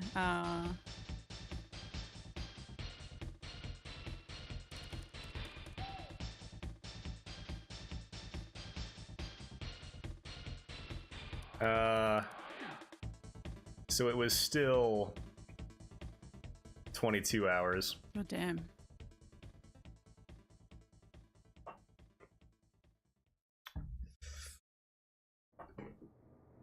Yeah. So, I mean, it's got to go at the bottom of F tier. Just for length alone. But it it's still like leagues above the first game, I'd say. Yeah, I mean the boss fights were much better designed. You have twice as many cards if you care. I feel like for as many problems as it fixed, it added just as many. Right. But yeah, it's a lot shorter. The graphics are a lot better. It actually fucking runs at more than 2 FPS while fast forwarding. The UI was a slight improvement. So yeah, I'd say it has to go F tier. I can't put it in F minus. Can I though?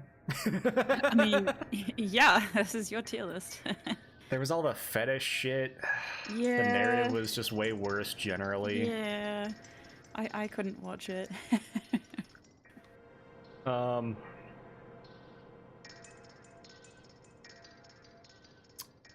God, yeah, I forgot how bad the writing was.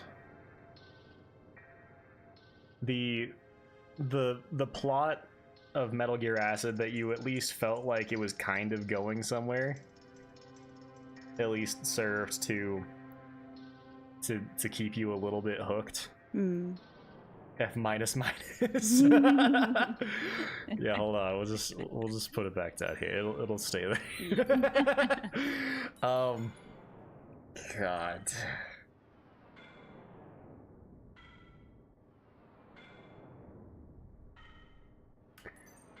I enjoyed it a lot more because I had played the first game first. So I understood most of its bullshit. There was a lot of new bullshit.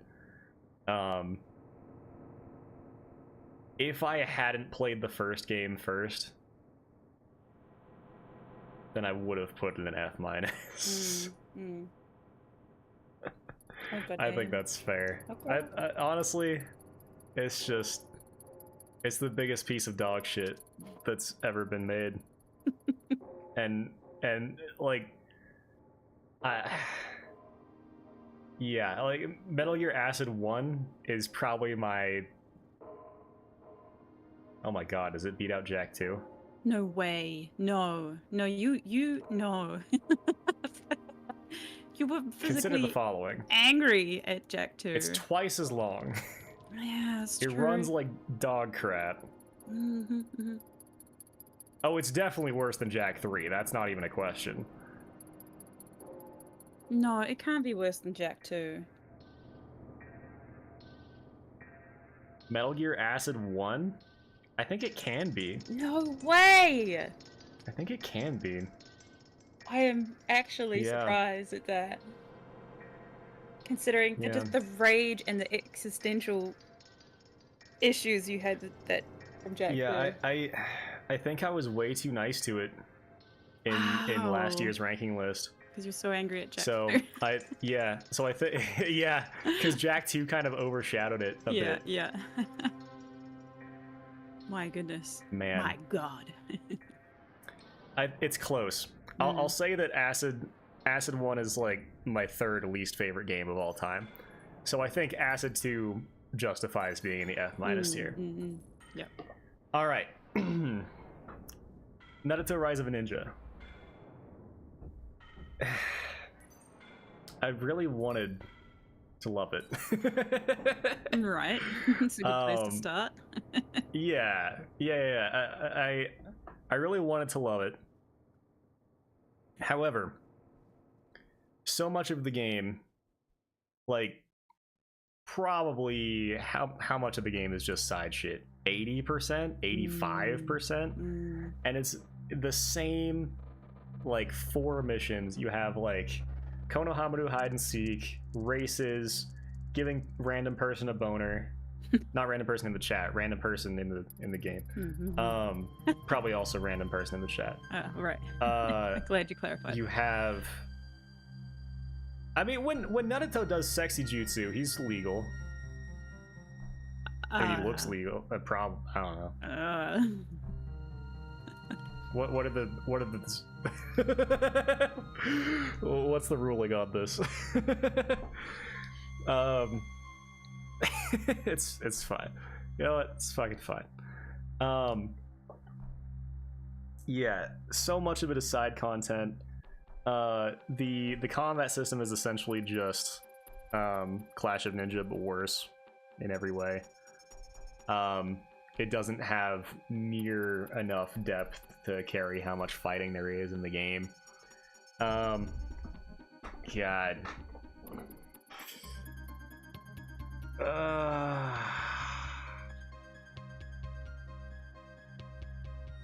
It's tough. It delivers on what it was trying to do, which is allow you to be Naruto in the Naruto world. You get to play through all the canon events rather than Sakura being like, "Oh, you're an asshole, Naruto, I'm gonna fight you now," like in Clash of Ninja. But gameplay as a game, there's so much grinding. Yeah. If I hadn't done all the side quests, like I had game overed a couple times. I think twice. Not that I'm pretty bad at fighting games. In fact, I'll say I'm pretty atrocious at fighting games. But if I hadn't done all of the side quests, I would have gotten absolutely trounced to the point where I don't think, unless you're just a complete fighting game god, you're not going to be able to do the game without grinding a shit ton. So I think at the end of the day, it has to go somewhere in the C tier. Okay. Again, I wanted to love it. But yeah, it's just all of my enjoyment of the game came from I get to be Naruto in the Naruto universe. Right. None of it came from the actual gameplay. Makes sense. So yeah, I think I'm gonna stick it at a C, and then I'm gonna stick it at a C minus, just for Jiraiya's voice actor being so bad. Aw. Yeah. I don't know if he died. I hope not. What am I saying? Jesus Christ. Obviously he didn't die. Didn't fucking Shippuden. I don't know why they couldn't get Jiraiya. They got like everyone else. Right. But they couldn't get Jiraiya for whatever reason. He's a busy man, you know? I guess so. He's busy working on his book, doing his research. Okay, Ninja Gaiden. Ninja Gaiden. Oh boy. Yeah, I raged through this game super hard. I was not having a whole lot of fun the first time I played through it. However, I think it's a really fun game to master. Not that I've mastered it, but it's a really fun game to get better at and feel like you're constantly improving. And there's just not a whole lot of games like that. It's a lot of these like 2D combat side scrollers like Castlevania, and Ninja Gaiden, and something that we'll have later that kind of give you that experience. Because like almost every, I'm sure you guys, I don't have to explain this, but almost every modern game, like you play it on normal, it's a joke. You play it on the hardest difficulty, and the only difficulty comes from it being unfair to the point of being unfun. And that's why Souls-likes took off, because they were actually fun and hard, not just bullshit and hard. Ninja Gaiden is one of the most well-designed side-scrollers I've ever seen, in that it is well-designed with how precisely and how consistently it fucks you over. It is very, very well-designed at being unfair and bullshit. However, once you know kind of what to expect, then you can account for that. Like, you should really only get killed by said bullshit a couple, hopefully, you know, once or twice, and then you learn and adapt and get better. And really not many games give you that experience. So Ninja Gaiden sucks on the first playthrough. On the third playthrough, you know, it's all right. It's pretty alright. It's pretty fun. Also, just having a story period in 1988 is pretty fucking ahead of its time, and also it's like a coherent story that's translated well and not just gibberish. No I am errors to be had here. No what's trying to think of the Castlevania 2 quote. It's like, oh, pray at the cliff of whatever the fuck. Nice. For a hurricane to appear or something. Okay, I don't know. I forget. It's dumb. Yeah, I mean, it's got to be at least like a B-. I think it's justified, yeah. I think for the time, I get why people liked it at the time. It is definitely a much tighter experience than most NES games. Right. I give it a high B. Alright. For now. We can all, any arguments you guys have, anything you want to lay out, feel free to. Okay. Pirates of the Caribbean, Legend of Jack Sparrow. Spatter. Technically I did not finish this game. But I mean, difference of like 3 cannon shots. Pirates equals S rank. I enjoyed watching this playthrough. It was, yeah. It did a lot of things that I liked. Yeah. I liked the narrative. That was really on point.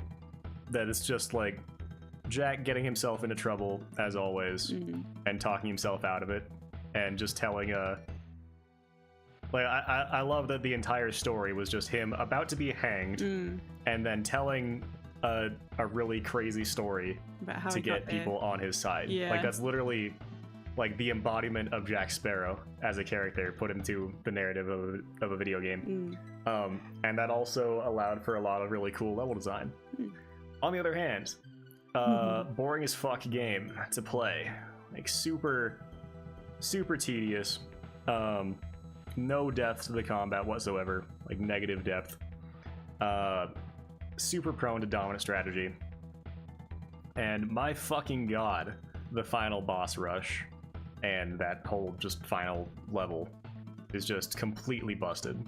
Like, to an insane degree. To the point where I, didn't finish it. So, yeah, I guess, definitely goes like mid-C, somewhere around there. Okay. I'll probably put it right below that though. Okay. Getting into the POPs. Well. Oh, Prince of Persia. Sorry.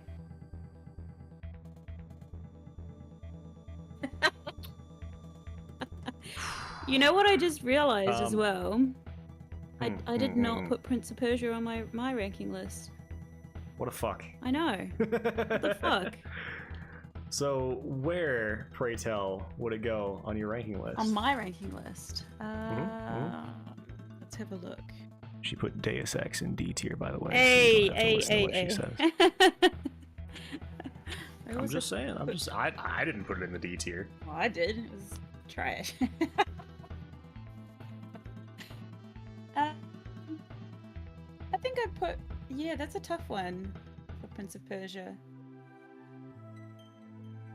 Probably a B tier for me.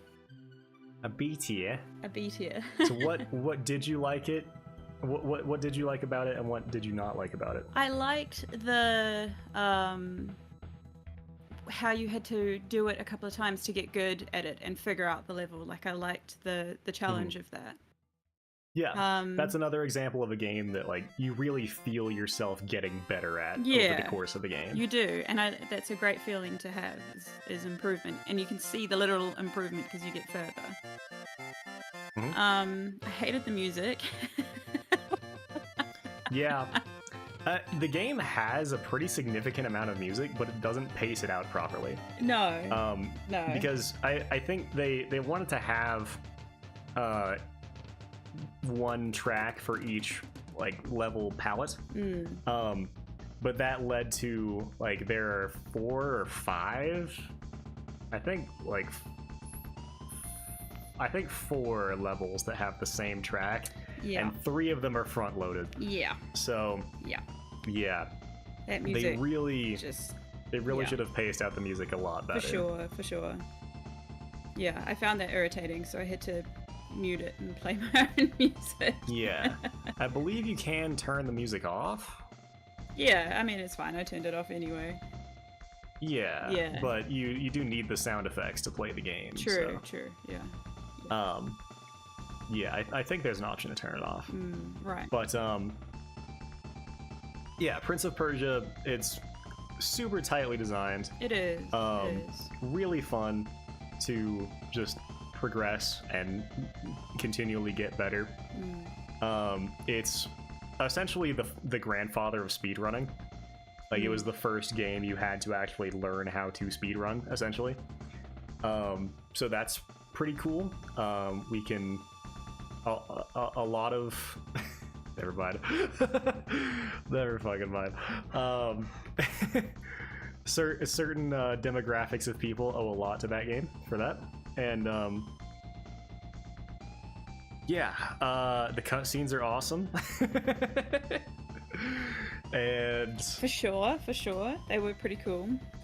Yeah, I will say again, I still, based on all the research I've done, I still think the Sega Mega CD is the best version of the original Prince of Persia. I agree. It looks the best anyway. It doesn't look the best. I thought that was the best version. What is the best looking version? The best looking version is either the SNES or the Genesis. The Genesis version is unfortunately essentially unplayable. And the SNES is a pseudo expansion. So I don't really count that among the excuse me. I don't really count that among the original versions of the game. Canada Dry was a terrible choice. It is the burpiest of all sodas. Yeah, so like at the beginning of the year, I probably would have put it in S tier. Yeah, I remember you raving about this when you played it. Yeah. Is it a game that everyone should play? Yes. Is it a game that, and a lot of that is due to historical significance. It created the cinematic platformer genre. It created the action adventure genre, essentially. You could argue Legend of Zelda for that, but you know, it's okay to be wrong. Well, okay, so the original Legend of Zelda doesn't really have any puzzles. A lot of it is like, you go into the dungeon, you kill everything on the screen, and then it opens a thing. Or if it doesn't open a thing, you're like, all right, well, let me bomb all these walls or push some blocks around. It's not really... I was gonna say, it's a little bit mazy. It's like a maze. It's mazy, but is it amazing? No. It also just doesn't hold up at all. No. Yeah, like if you play the original Legend of Zelda without a guide, without Nintendo Power at your side, you're not going to get very far. It's just not going to happen. Right. Whereas Prince of Persia, you absolutely can. Yeah. Nothing about Prince of Persia is so esoteric that you can't figure it out. Even like the final sort of, you know, puzzle having to do with your other mans there. Like that's not too hard to figure out just because there aren't that many actions in the game. Yeah.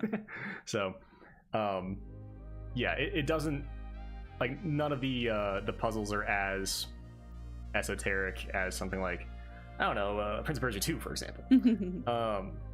So yeah, I think it holds up a lot better than something like Legend of Zelda, but it was also just supremely important, and it's just a much better game. Right. Not to dunk on Zelda. Let's try to get through one stream without dunking on Zelda too much. All right. Too much. Too much. Yeah. Yeah, I would definitely put it in the high A's. I don't think it breaks into S tier for me personally. Wow, I am actually surprised. I was expecting that to be S tier for you. Yeah, yeah. Interesting. I think a lot of that is just because people would have a really difficult time playing Prince of Persia nowadays and just saying like, oh, this game is so unfair, like you die constantly with nothing you can really do about it. And it's like, well, yeah, I mean that's the point. Yeah. You learn through failure. Yeah. Rather than, you know, you can design a game like Celeste that's just perfect, or you can design a game like you can design a game to teach you through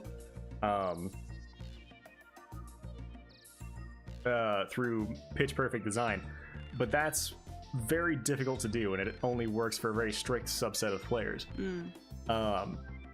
Whereas you can design a game to teach you through failure, and that allows essentially allows the game to mold you into its experience rather than the other way around. I think that's awesome. Yeah, and that's something that, like, you know, Souls-likes learned from, Doom Eternal learned from. Like, that has become a sort of integral part of good game design, essentially. Right. So again, like Prince of Persia, it's one of, if not the most important game of all time. It's definitely up there as far as historical significance and influence on the rest of the gaming landscape. Is it S tier just for that? No. But it's also a game that holds up incredibly well. It is. The reason why it's in my B tier, not my A tier, you know? I enjoyed the growth that you got from the game, but it just didn't... That was it. Yeah. However, is it a step above everything else in the A tier? Yes. For your A tier, yeah. All right. Prince of Persia. I talked myself into it. Prince of Persia 2. Nice. I am happy that it's this. You really enjoyed this. Yeah. Yeah. Prince of Persia 2. It's like, one thing I really loved about it is that it basically expected you to have played the original game very soon before you had played that. If you had not played the original game, which is already considered to be quite difficult, Prince of Persia 2 would just not be fun in any way whatsoever. It is like, Prince of Persia 2 is the first level of that game is harder than the final level of Prince of Persia 1. And it only gets harder. And I like that a sequel can have the confidence to do that, rather than the typical sequel thing of like, oh, we took away all your shit and now you gotta earn it all back, and oh, fucking, oh, Hyrule's in trouble again, oh, Gaiden. And it just like Metroid does that as well. Assassin's Creed, like yeah, fucking every sequel does that. I appreciate a game that actually says, no, if you didn't play the first one, go fuck yourself. Play the first one, and then you see this 2 thing here. This actually means something. Not sure if you're aware of this. I appreciate a sequel that can actually be a fucking sequel, is what I'm saying. And Prince of Persia 2 is a sequel-ass sequel. It has like way more complex level design, way more set pieces and cool shit going on. At the same time, it also has way more esoteric puzzles. It's way more difficult, and it's way longer. It actually, I think it took me almost twice as long to beat.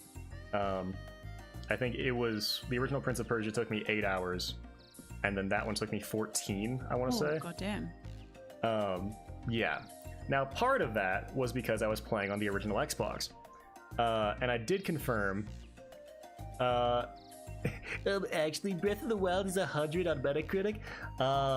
Actually, off the top of my head, it's 97. So, yeah. Get burned. It might be 96. I think it's 97. Yeah, that's what we do around these parts. All right.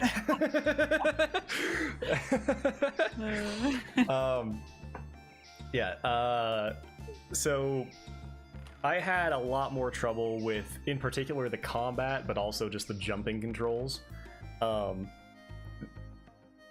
Because I was playing on the shitty Xbox version. I did go back, I played through the entire thing again on the DOS version, and I had a much smoother experience. So yeah, don't play the version I played. And if you don't play the version I played, then I think we can still put this at a solid B+. Okay. At least. But not an A-. I think this will be our A tier gatekeeper for sure. Prince of Persia Arabian Nights is the most weirdly hated game I think I've ever seen in my life. It got absolutely thrashed by reviewers. Everyone in the Prince of Persia community, such as it is, hates it.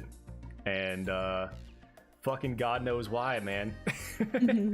I think like the main strength that Arabian Nights has is that it perfectly translates the 2D Prince of Persia experience into 3D, where there's so many more things you have to be worried about with different types of traps and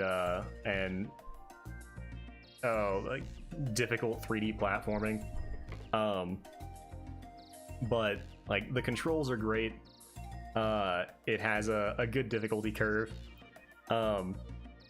I think for me, the limited saves of the Dreamcast version just increased the tension to where like every jump was a nail biter, and every fight I'm fighting for my fucking life out here.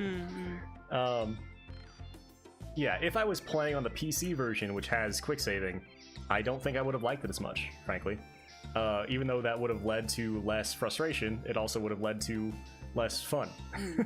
Imagine that. So yeah, Arabian Nights is definitely the definitive version of this game, I think. It also is far less glitchy, although we did have a couple times that we fell through the floor and died. A couple. It happens. But on the other hand, it doesn't innovate on the 2D Prince of Persia formula pretty much at all. It's all it is 2D Prince of Persia transformed into 3D, and that's enough to still put it like probably right in line with Shadow in the Flame. But is it gonna go any higher than that? Not really.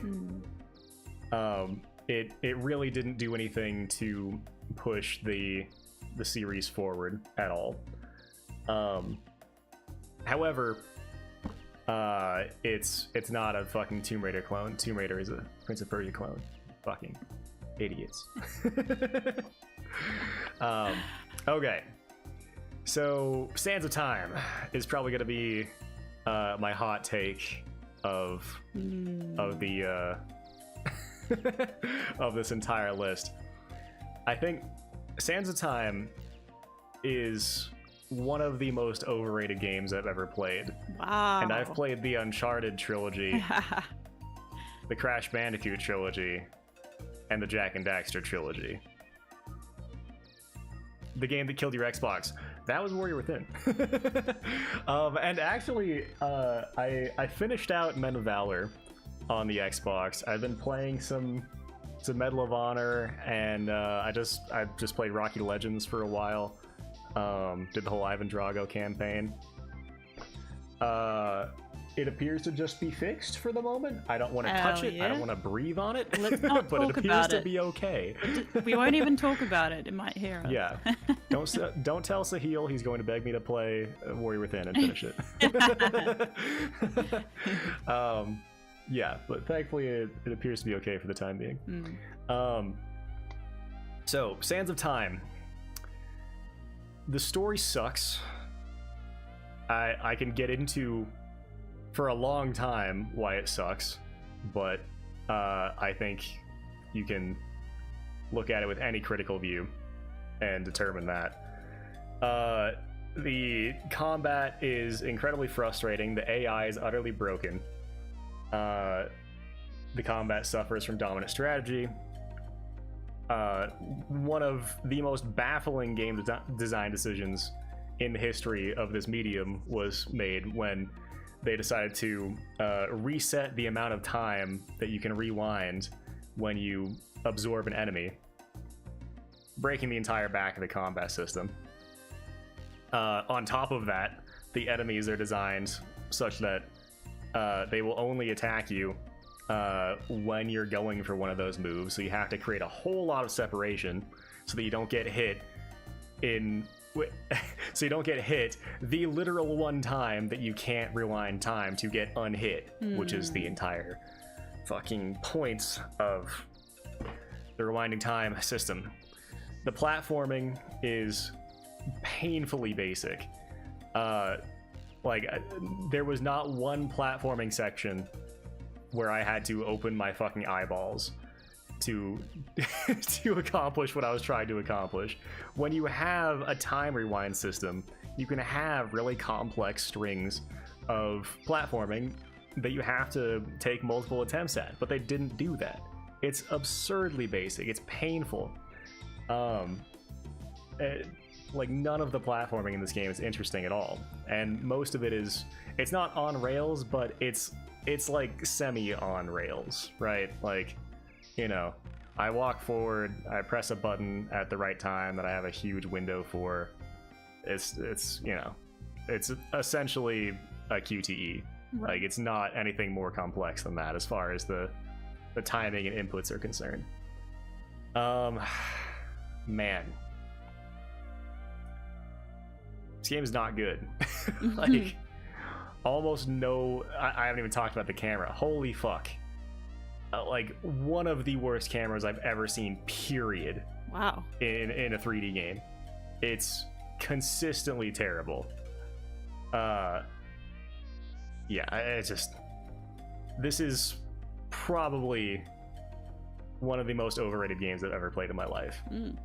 Like, at least Jak and Daxter, I can look at it and I'm like, yeah, I get why people like that. Not this fucking game. Not at all. It's gotta go, like, somewhere in the C tier. Wow, I thought it'd be lower. It has some good aspects. The visuals are good, the music is good, it runs well. No, it doesn't. Why did I say that? This game runs like fucking dog shit. Yeah. On the original Xbox, it runs like dog shit. That's insane. Like, imagine what it runs like on the PS2. There were some parts of this game that were a fucking slideshow. God damn. And thankfully, it has interpolation, so it doesn't affect. Like it essentially just visually displays a slowdown. So thank God for that. But yeah, this game has horrendous slowdown throughout almost all of it, but especially in the first boss fight of 2. Oh my God, this game has the worst boss fights in history. Holy shit. There's not, aside from the visuals and music, this game is dog crap. It's absolutely dog crap. You're right. Borderlands 2 is better. Wow. Yeah. Yeah. Okay. Shadow Man 2. Wait. Steven asked a question. Dominance strategy. So, dominance strategy is, if you have watched my 2022 ranking video, dominance strategy is when there is one thing that is just the best thing to do in the entire game, and it kind of destroys the entire gameplay because of that.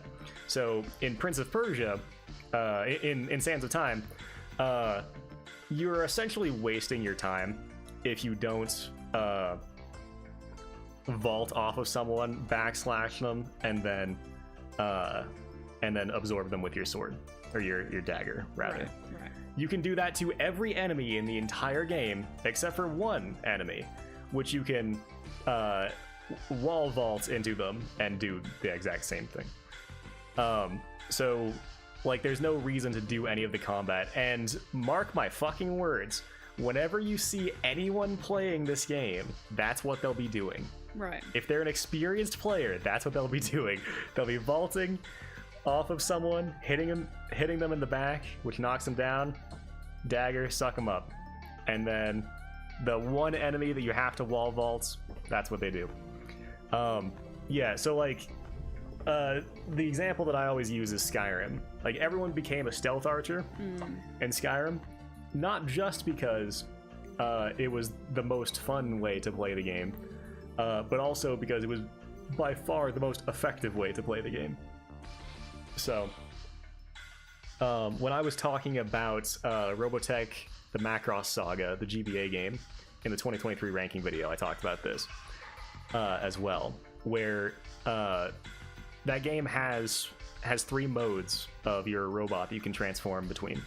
But one of them is just objectively better than the other 2, and for the whole game. So you never have a reason to transform in a series that's all about transforming robots. It's like that you can't be doing this, my man, my guy. So yeah, that's what dominant strategy is. Yeah. Let's see. What else? Oh yeah, my god.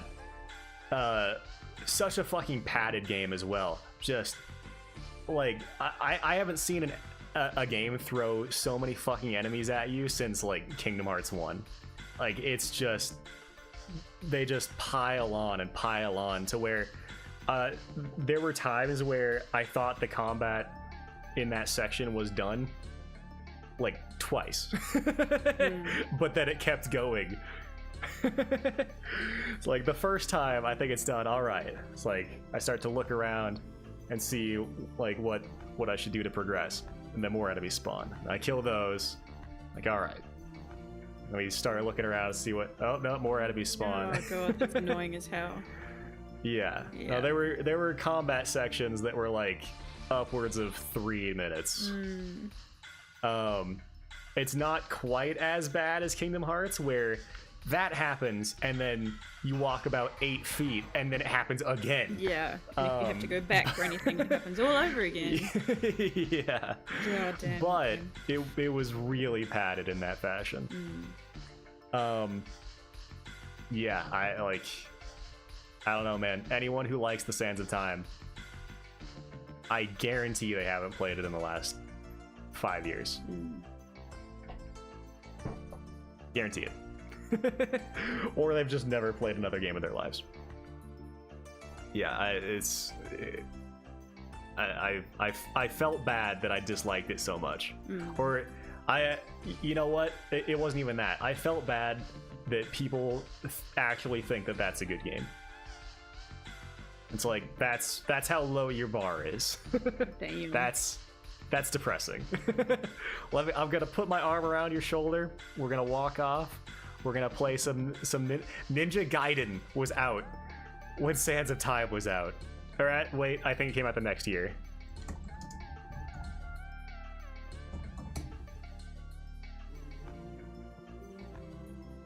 Wait. The original Ninja Gaiden came out in like a couple months. Mm. That's sad. Wait, was Otogi out? Otogi was out. Otogi was out. There's no excuse. Sands of Time is garbage. Nice. All right. Okay. Shadow Man 2, the second coming.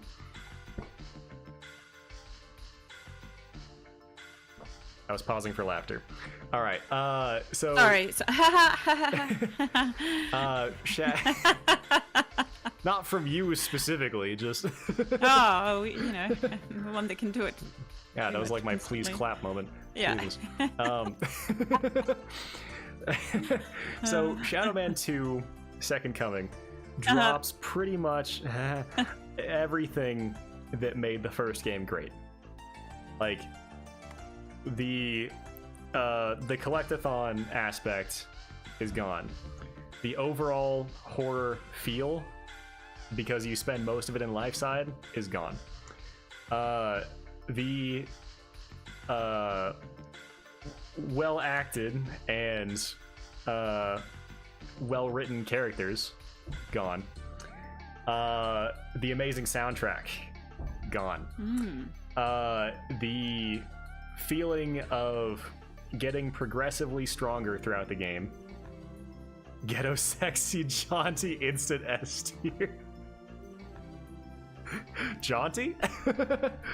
I'm not sure if that's the character you were thinking of. Jaunty is the leprechaun. Oh man, Mamanetti. Yeah. What else? God. Yeah, the sense of progression is gone. The Metroidvania-ness is gone. It's a pretty good action 3D platformer, third-person shooter.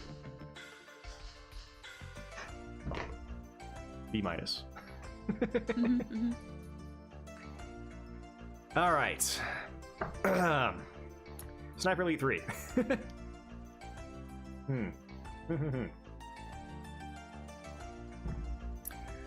Incredibly jank. In fact, who made this? Rebellion made this. I don't know where they're based.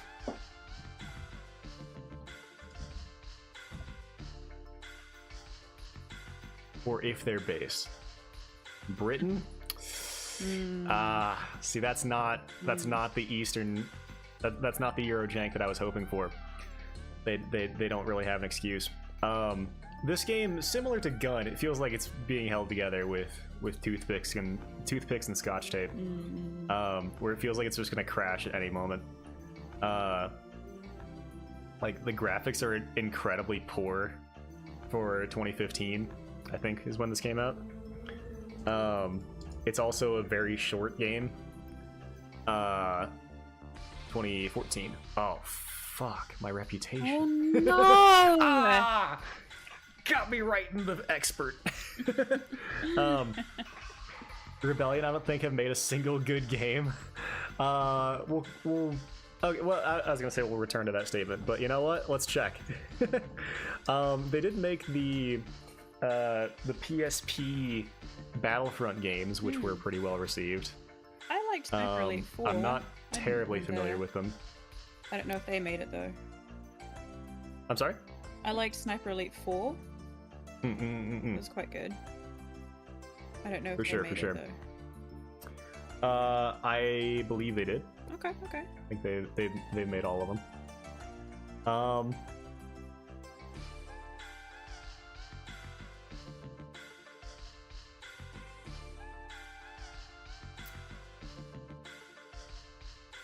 I just can't escape him. I just can't escape him. No GOTY! Ah. So, I mean... Yeah, they... Oh, God, they made Final Fronts? Jesus Christ. And Shell Shock 2. So they made AVP on 360. That was pretty good. Nothing amazing. Yeah, the PSP Battlefront games. Delta Force Black Hawk Down was alright. Oh, but they just ported this. Yeah. No. No. Oh my god! You can't tell me. No way! This can't be true. So, Medal of Honor Underground on the GBA is widely considered, maybe actually, probably the worst first-person shooter ever fucking made. Wow, there we go. Yeah, even for a first-person shooter on the GBA, it is famously terrible. What else we got? They made the AVP Jaguar game, which is basically the only Jaguar game worth owning. Okay. And even then, that's a stretch. They haven't made a whole lot of great stuff. Yeah. They really have not. So, I get that viewpoint. Yeah, I think Sniper Elite 3, it's okay for what it is. It's got a good physics engine.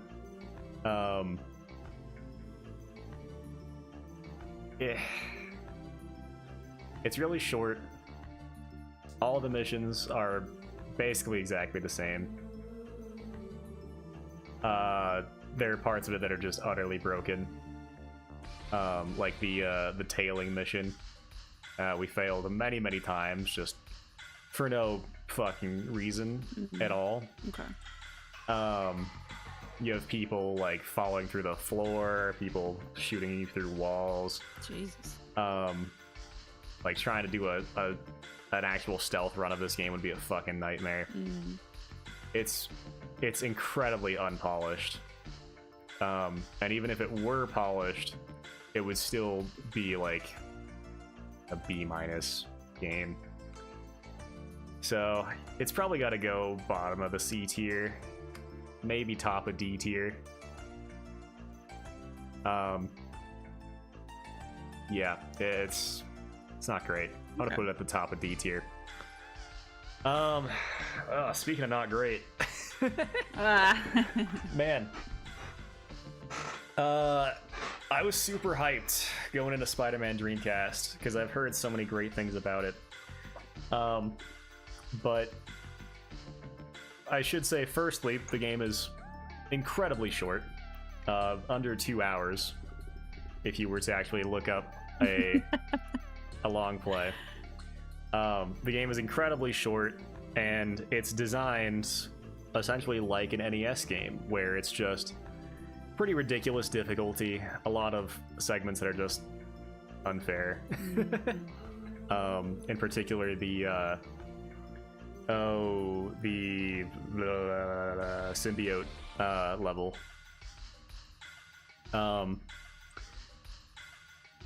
However, fucking amazing music, incredible cast, very well voice acted.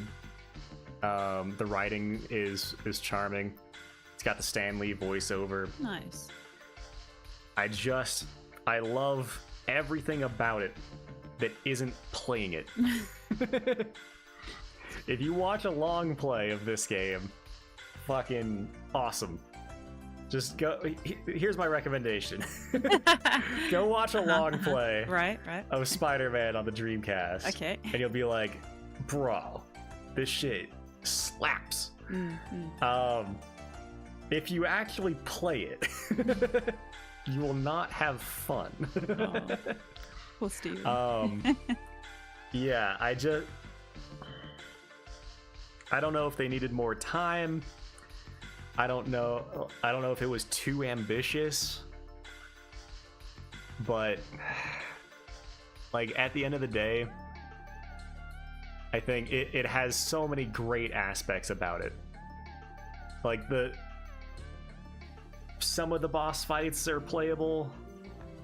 Some of the levels are kind of fun.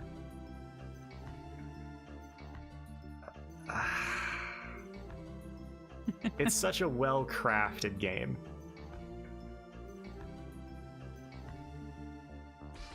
It's just a well-crafted, less than 2-hour game that is very frustrating to play and relies far too much on replay value, which it doesn't have a whole lot of, and not enough on is this actually good for the player? Mm-hmm.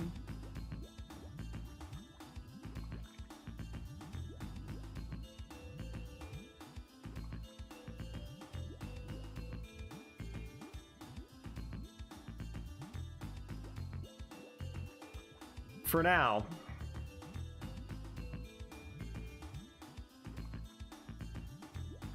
it's going to the top of C tier. Okay. That's as kind as I can be to it. I'm sorry, Steven. I'm so sorry. I'm so sorry. Unsubbed. Can't believe I've done this. Okay, why did I ever defend you in that comment thread? You piece of shit. You piece of hairy garbage. I'll kill your whole family. Oh, no. Yeah, I think it's certainly not the most overrated game of the year because I did play Sands of Time, but my god, like, you can tell that no one has actually played this game since it came out. And yes, it was a very good licensed game for the time, but also Shadow Man came out that year. Shadow Man.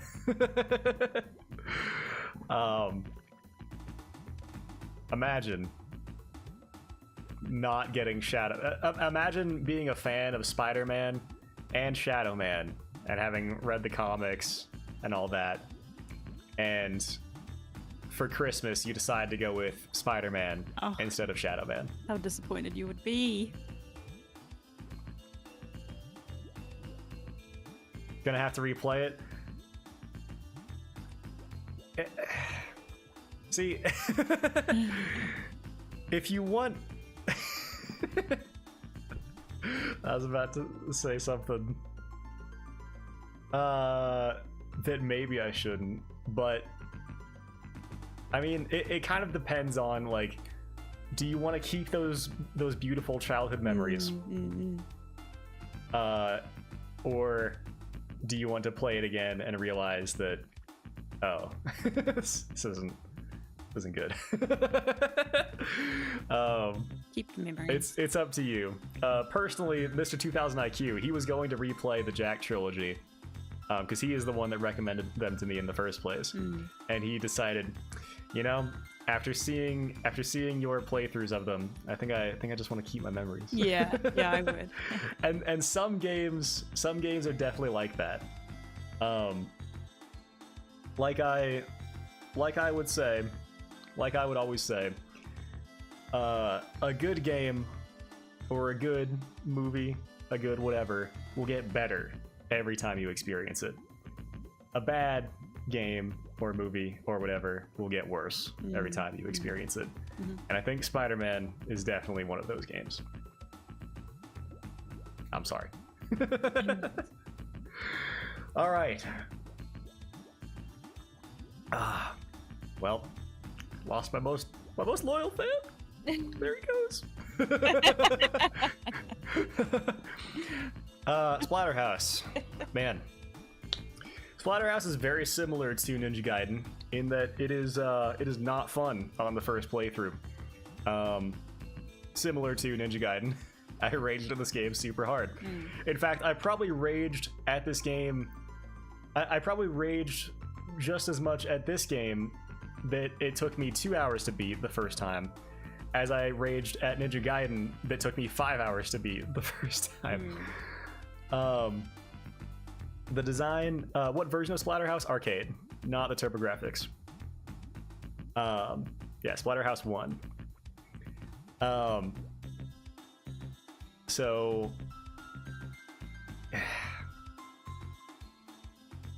I think the best way to compare it is to Ninja Gaiden. Ninja Gaiden fucks you over because it's very well designed to fuck you over. Splatterhouse fucks you over because it's a kind of a poorly made game. Right. There's a lot of first-time player traps, but at the same time, there are like a lot of just shitty hitboxes. There's a lot of enemies that their AI is just straight up unfair, such as your clones, your mirror clones. Like, the only consistent way that I could find to kill them without taking damage was getting 2 punches off when they initially come through the mirror, and then doing a flying kick into them. And if you time that like flawlessly, then you can kick them without you get that final hit on them without dying. There's also the girls, the spirit girls that come out of the paintings. Not the paintings. Oh god. They have, I think they have a skull that they fly over and drop on you. Their AI is just really inconsistent in a level where you can, when you're trying to kill them and they do something weird, you can just fall through a hole and lose all your progress. Also, like, that entire area just isn't, it's vastly easier. Excuse me, it's vastly harder than the area below it, which should be like, so how do I express this? So I think it's the 5th chapter of Splatterhouse has like 3 tiers, right? So the B tier is the top with these girls that suck, and you can fall through a hole and then you'll go down to this tier, and then you can fall through a hole again and you'll go down to this tier. Right. What should happen is that this should be the easiest, this should be middle, and then this should be the hardest. But it's precisely the opposite, where the lowest level is the easiest. So, like, you just want to go to the lowest level. Yeah. It's the easiest. It's the easiest. Yeah. Yeah, the top level is way harder than the other two. So what the fuck is the point of dropping down to the lower level when it's easier? So you just want to drop down anyway, or go to that level in the first place. Right. There's also like the final boss, the hit boxes of the hands. You kind of just have to Nintendo Power know that, you know, you're basically invincible to them while jumping if you time it properly. Which is just kind of bullshit. That should be a bit better designed. Yeah, like overall, again, Splatterhouse is super fun on the second playthrough, not the first. So I think that has to put it just a bit lower than Ninja Gaiden. It is very important as far as the development of laughs and lashings of the ultra-violent in video games. So I can respect it for that. This was one of the first games that kind of got the ball rolling on, like, oh, should video games have ratings and so on and so forth. It was also just one of the first very violent games. I believe this was, what, 1993 3? I mean, I actually didn't look this up. Don't trust you now. I know. My credibility is gone. Ooh, I'm not gonna tell you how far off I was because that's kind of embarrassing. No way! What's happening? Are you alright? So this actually came out the same year as Ninja Gaiden. I hadn't looked it up before. I forgot it was arcade. I should have been accounting for that. That was my folly there. So yeah, this was like way before Mortal Kombat, before Doom, before any of that. So definitely one of the first games that kind of helped to normalize ultra-violence in video games and pave the way for Doom and Mortal Kombat. So that's pretty dope. Okay. Again, it's just not fun on the first playthrough. Yeah. It's a fun game to play once you have mastered it, but the experience of mastering it is not exactly all that fun. So, yeah, I think it's just not nearly as tightly designed as Ninja Gaiden. In particular, the hitboxes are quite poor. And also stuff like there's one of the heads in the cathedral boss fight that you just can't really, like, you just have to learn that it's going to hit you because it looks like you can hit it, right? It's like in your hitbox, but you can't. you can't hit it. You can jump and hit it, but then you'll probably get hit by one of the other flying heads. So yeah, it's just, I wish the design was a bit tighter. Overall, it's still a fun experience on the second playthrough. So I think B is a good place for it. Yep. It has problems, like Miley Cyrus, not Miley Cyrus, like Taylor Swift. Now we got problems, but I don't know. I mean, it's pretty damn good for the time. I'll say. Okay. Worth a play, for sure. Oh, show. What else we got? Horror show. Oh man, Obi-Wan's Adventures. I forgot that existed. This is gonna go well. It's fine, I guess. I mean, I question the wisdom of doing an isometric beat 'em up on the Game Boy Color that just can't really handle it. I mean, even isometric games on the GBA are pretty rough. So it's an incredibly basic game. It's at least not too long that it doesn't hold your attention. But man, if I got this instead of like Atlantis, I don't know. It's still pretty dang good for the Game Boy Color. But yeah, as a game, it's got to be somewhere in the C tier here. I'll put it like right above Decay, I think, somewhere around there. Oh, Lethal Alliance, good old Rihanna. Man, honestly, the first third of this game, I was adoring it. The story seemed like it was going places. You had a good cooperative dynamic between you and the droid that I forget the name of at the moment. But then it took a turn where the level design never evolved, the gameplay never evolved, all the boss fights kind of blow. It's okay. I think again, it's gonna go somewhere in the C tier. I'll probably put it.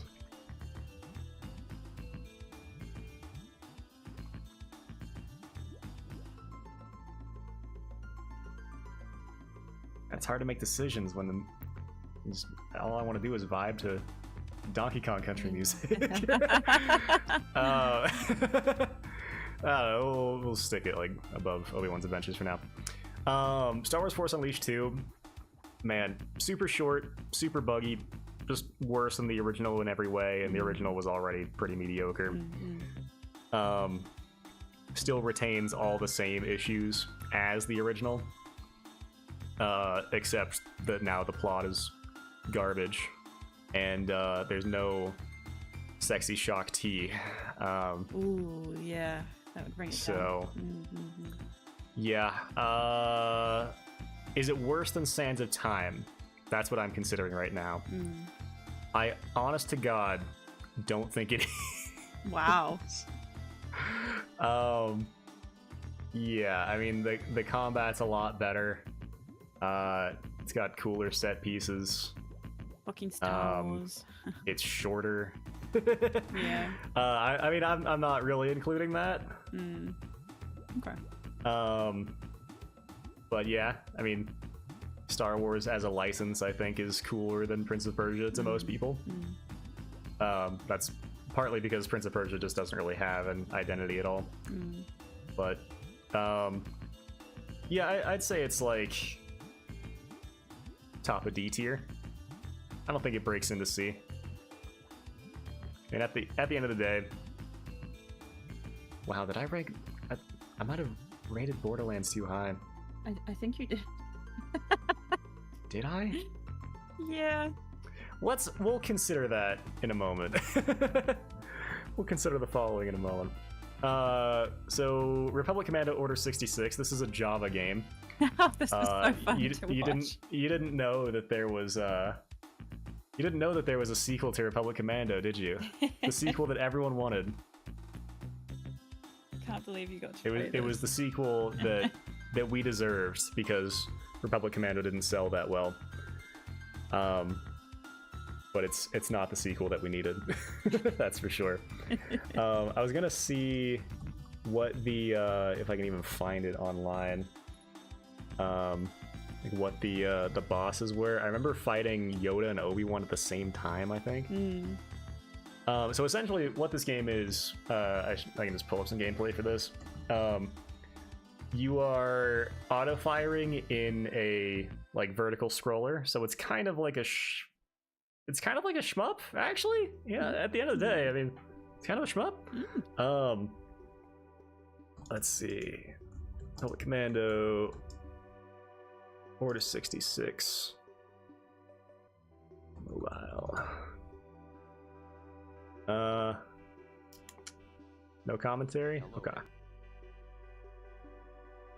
Okay, just yeah. So this is what it looks like. It's not really a shmup, but it's kind of, it plays like it, where you have 6 different commandos, including, let me think here, all 4 members of Delta Squad, the Clone Advisor, and I think just random fuck McGee, who all have like different styles of attacking. And then let's see, I'm trying to determine, like, he definitely has 2 of the same guy and then a different one, but I don't remember which ones he's playing as in particular. Yeah, you go through very basic levels, just trying to find the next area, essentially, and just go up until you get to the next area. There are boss fights. They are pretty poorly balanced to where you kind of have to die a couple times to realize what the best setup is going to be. To experiment with it, yeah. Which is cool. I like that it actually makes you use the various guys, whereas like in the regular levels, there's only like a couple that are actually any good. So it's really the boss fights that you actually get to use a variety of clones. But man, a lot of the boss fights are just really drawn out, really not very fun. This first one is Plo Koon. Not exactly how it went in the films. No. But yeah, it's I think the worst one was definitely Syndralig. That one was just painfully slow and not fun to play. Don't remember that. But hey, at least there was a boss fight against Syndraulic. I wanted to try and find if there was a list of bosses.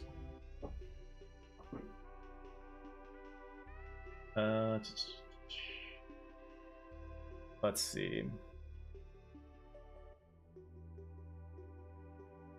So you fight Plo Koon, Kiadi Mundi, Obi-Wan, but you don't kill him. Then Luminara and Yoda. And then Syndraulic is the final boss. I knew it was a weird order. Yeah, so what? Yeah, you'd think that Why Yoda is Kashyyyk and... not the final boss? Absolutely. It's a great question. However, they didn't make me kill Barris, so it's got to be at least like above a D. Nice. I would have rage quit if they made me kill Barris. She's been through enough, thank you, with Disney Star Wars. Yeah, I mean, this is like, it's definitely better than Alien Breed. But I don't think it breaks out of the F tier. I agree. Especially there's a lot of the level design, you just kind of like, how do I explain it? You're on a grid that there's only like a tiny little place that you can go through to actually progress. But you can't actually see that. So it's you like constantly moving a little bit over, pressing up, over, up, over, up, over, up, until you finally find like the one pixel that you can get through to actually make it through the fucking level. I think there was only one that was that bad, but you know, the game's only 45 minutes long. Yeah. And that was probably 10 of it, so that's not great. Yeah, so I think that's a good place for it. Yep. Oh, the darkness. Oh yeah, this one. The darkness is I loved watching this, but it was fucking weird. the darkness.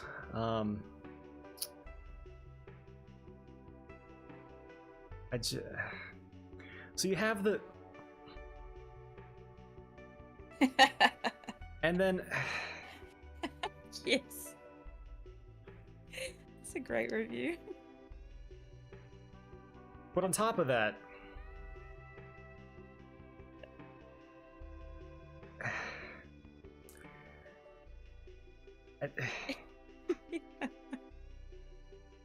and then in addition, you kind of have the sort of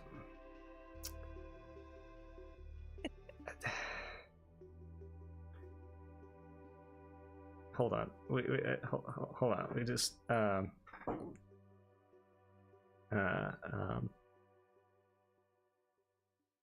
wait, what the fuck? What'd you do? We're just gonna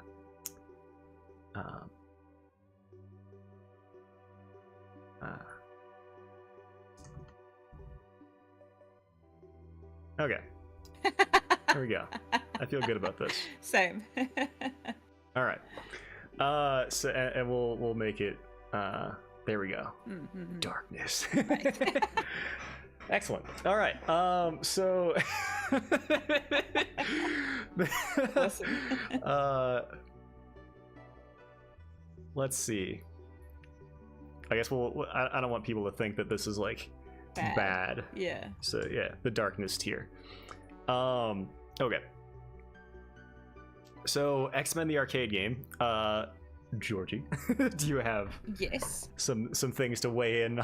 I have played this as well. This? I did put it in my B tier, and Turtles in Time in my A tier. And I remember you asked why I enjoyed Turtles in Time more than X-Men. Truth. Yeah, I just thought that Turtles in Time was more fun, but the combat, X-Men was a bit more serious, you know. Sure. A bit more gritty.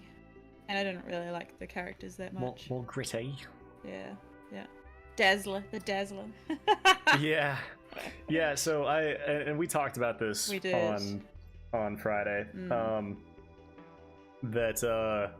So this X-Men arcade game is based off of Pride of the X-Men, which was a TV pilot that did not actually get a series made after it. I don't know why they did that. Again, I think this game came out in what, like 93?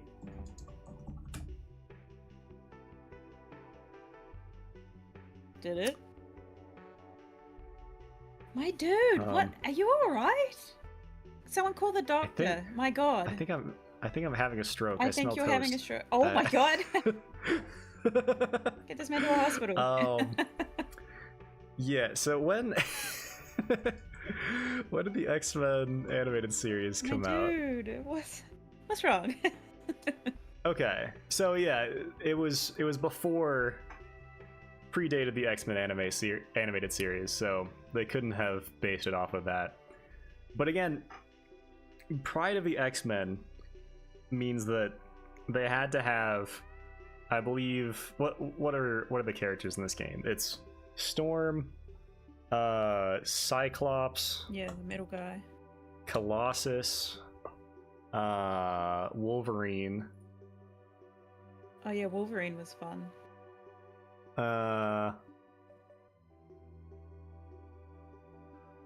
There's 6. Who am I missing?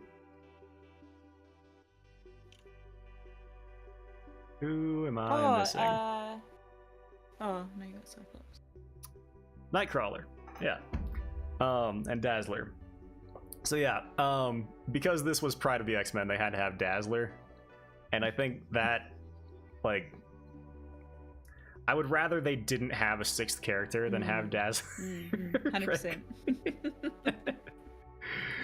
No Jean, no Rogue, no Psylocke, no X-23. She wasn't a character yet.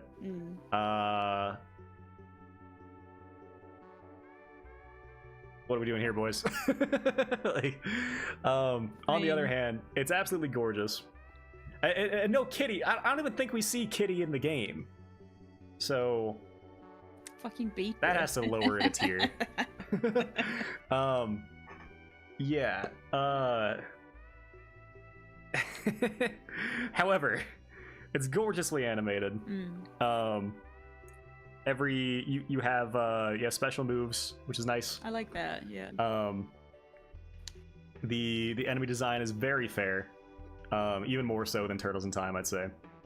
Okay. Yeah, no, I liked the boss fights. They were good. Yeah. Yeah. And you have 6-person multiplayer, which is like, holy fuck. Insane. Awesome. Yeah. So yeah, I think this is definitely for sure in the upper echelon of it's still in the upper echelon of beat 'em ups of all time. Just because it's not as good as Turtles in Time, I don't think that keeps it out of the A tier. Wow. Okay. So, because Turtles in Time, I put at the top of the A tier. Right. So, yeah. Okay. So, there you go. All right. Is there anything that we want to take a second look at?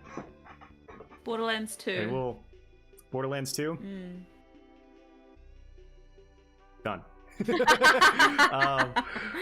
Let's see.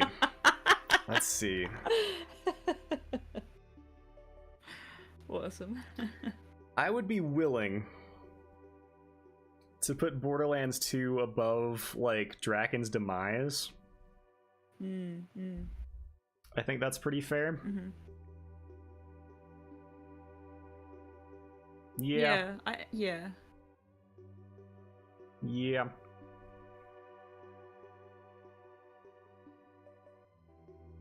I think that's fair. Primarily just because it has a lot more replay value than Kim Possible 2. It's also a lot less frustrating. But that's about it. Yeah. It's overhyped. I think Sniper Elite 3 is the better game, which is amazing to say. Let's see. I'll also put Force Unleashed 2 below Sniper Elite 3.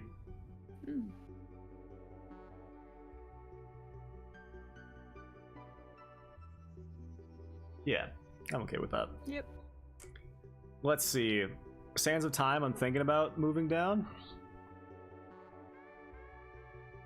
Abyss Odyssey, I think, is closer to being a good game.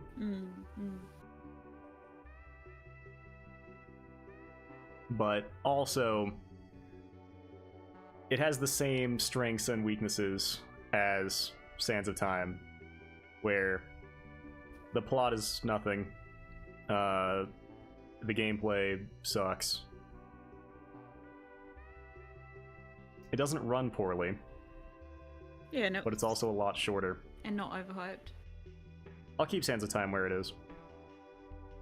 I mean, I'm not gonna lower it just because it's overhyped. Like, yeah, but your expectations of it are higher than. Yeah, well, that's my fault. Really, I mean, at the end of the day, that is my fault for just knowing of it. I guess. Yeah, I'm pretty sure Acid 2 will remain our only F- tier. I think that's fair. I agree. Let's see here. God.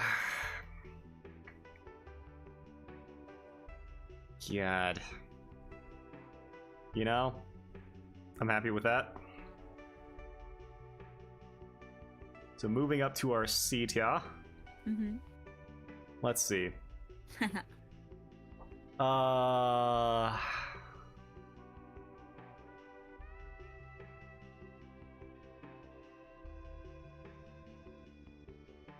I think it's all pretty good.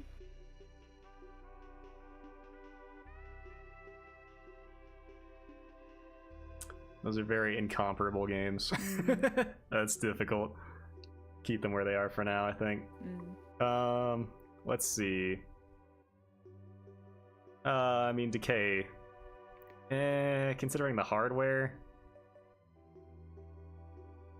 man, Decay was such a letdown. Because I was so excited for it to be an actual campaign, even if it was short, an actual co-op campaign of Half-Life, but the design of it was just pretty bad. But you got to play as the boys at the end. However, yeah, I mean, the base Half-Life gameplay is vastly superior to Obi-Wan's Adventures. So, nice. Probably stick that up there. Is it weird that I don't remember a whole lot about this game? No, it just means that it was crap. It was very boring. Or not even crap, like, because you remember the crap ones for being crap. It's just meh. Yeah. Very mid. That's true. Let's see. Man, that's tough. I think United Offensive is better. It at least has a third of it that's good. And we gotta bring our boy Naruto up a bit, I think. You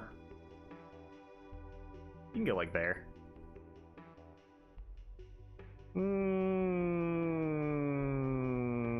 That's a lot of my bias coming in.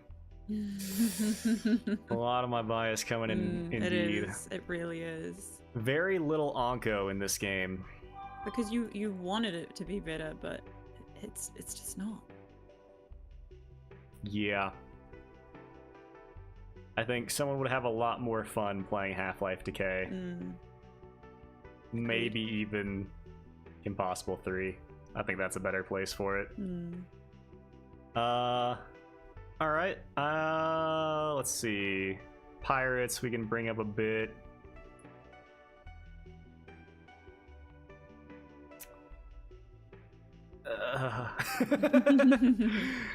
Man. No, it'll stay there. Yeah. Let's see. Bloodstone. I think overall I rated that a bit too harshly. We can put that like fairish. Okay.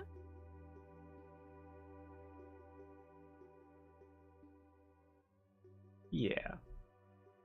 That's where it belongs. Oh yeah. For our Bs, let's see. I think definitely my gatekeeper is Medal of Honor Underground. I just had so many problems. I could almost drop that to the C tier, I think. Frankly. I'm not gonna, but I could. Let's see. This is probably nah, we'll keep it below Splatterhouse. And then Assault Heroes.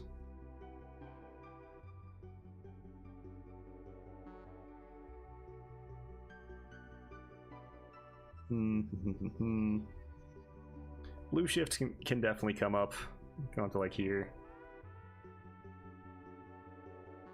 And then those are kind of already in order. I think overall my initial experience with Arabian Nights was a lot better. I think these two are kind of interchangeable.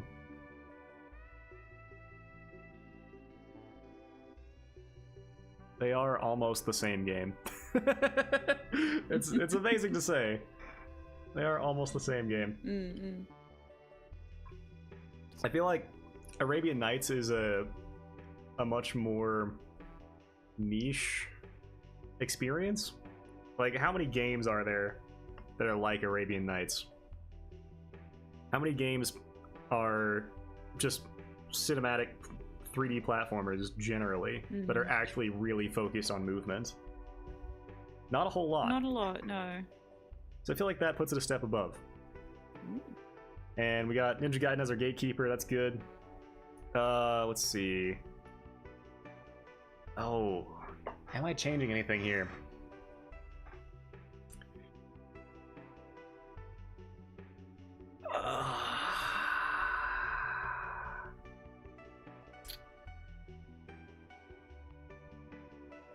Man.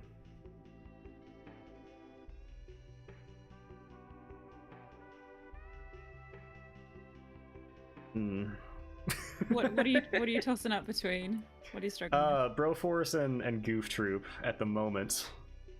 Okay. I think Broforce has a lot more problems.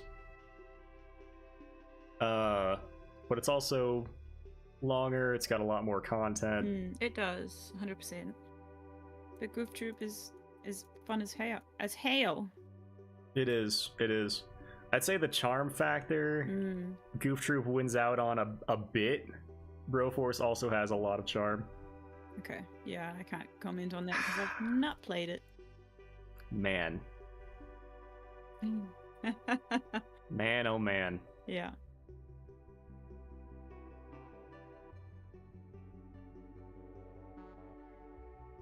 Pros and cons list for both. This hurts. No. What's up? No, you're not gonna do it.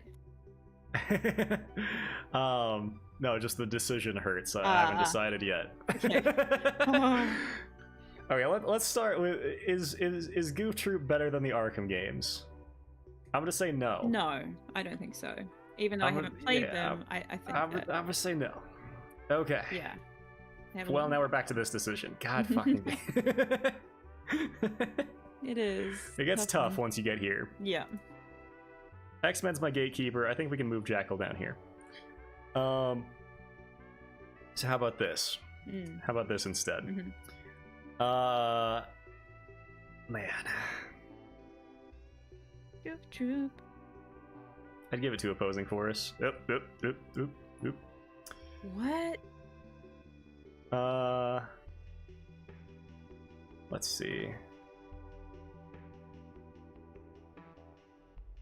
And I hate to say it, but I think Goof Troop is made more awesome by the Game Grumps playthrough on its own. Oh, of course it is. On its own. Absolutely. Yeah. Just adds to the experience. On its own. On its own. opposing force is the better experience. Mm-hmm. Now, on its own, god damn it, we're back here again. Yep.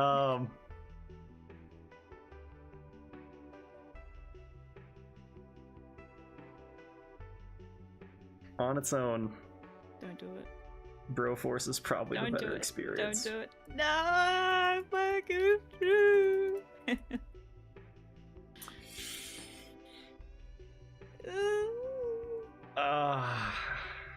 Now I know how Steven felt. I just feel like Goof Troop is such a superior experience to Jackal. It is, I agree.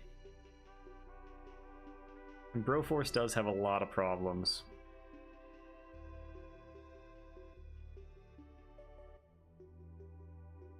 Goof Troop's more unique. Mm. Alright, it stays. Yay! Let's go! Okay. So, now, the Aggroed Awards. Drum roll! For best story. I don't even know. I haven't thought about this. I didn't play many story-based things.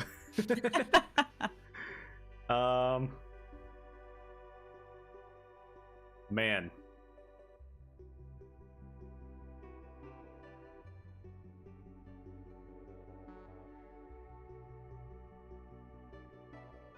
Let's just really consider everything carefully. What are your top contenders? Well, I'm just looking over, making sure I'm not missing anything. Yep.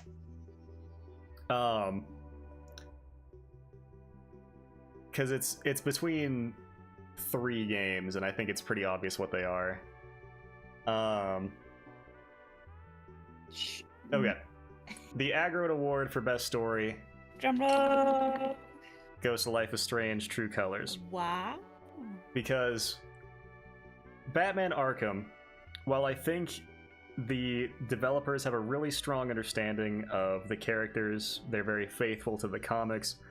At the end of the day, it is an incredibly video game-ass story, where it's very similar to the Spider-Man game. Like, how can we get Batman to fight all of his rogues gallery in one game? And then this is what we're writing a story around. On the other hand, while Life is Strange has its problems, it has some really high highs that definitely outdo Asylum or City. Wow. For me personally. Okay. Okay. Nice. The Aggroed Award for Best Soundtrack. Whoa! Is it cheating to say Naruto? No, not at all. Yeah, it's totally cheating.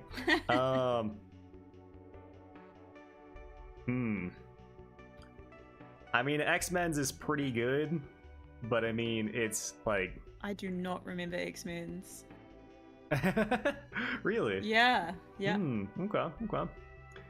I don't see in my brain piece how it goes to anything aside from Donkey Kong Country. I was gonna say, yep, it has to. I mean, what do you think we've been listening to this whole time? Yeah. Oh, I thought it was gonna go to 50 Cent. Give him 50 Cent of revenue. Yeah, Steven's gonna riot. The Aggroed Award for Best Gameplay. Drum roll.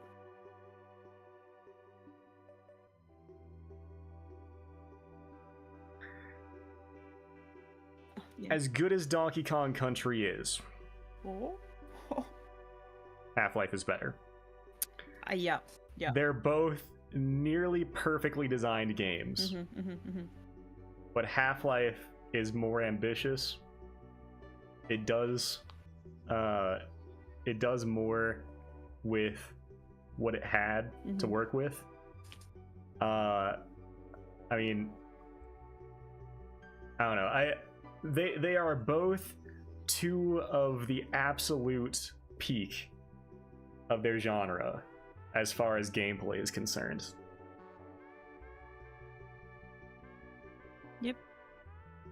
I think Half-Life is very clever. But then again, I've not played Donkey Kong Country. Yeah. Yeah.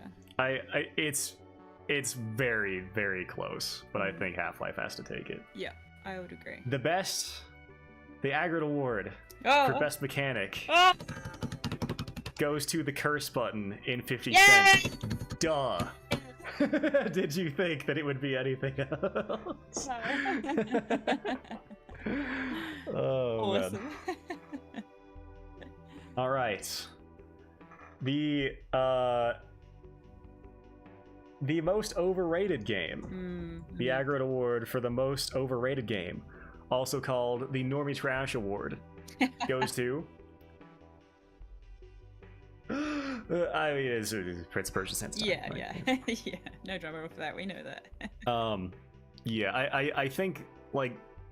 And you know, Jak 3 is lower, but Sands of Time is considered to be a far better game.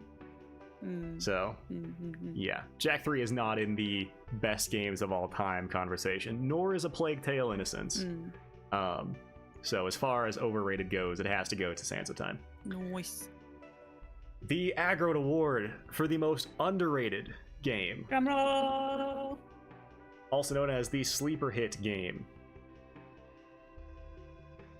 Fucking Half-Life Opposing Force, man. Oh yeah? Shit's fucking dope as shit. It's between that and Goof Troop. Goof Troop. Fuck who, yeah. Who plays Goof Troop?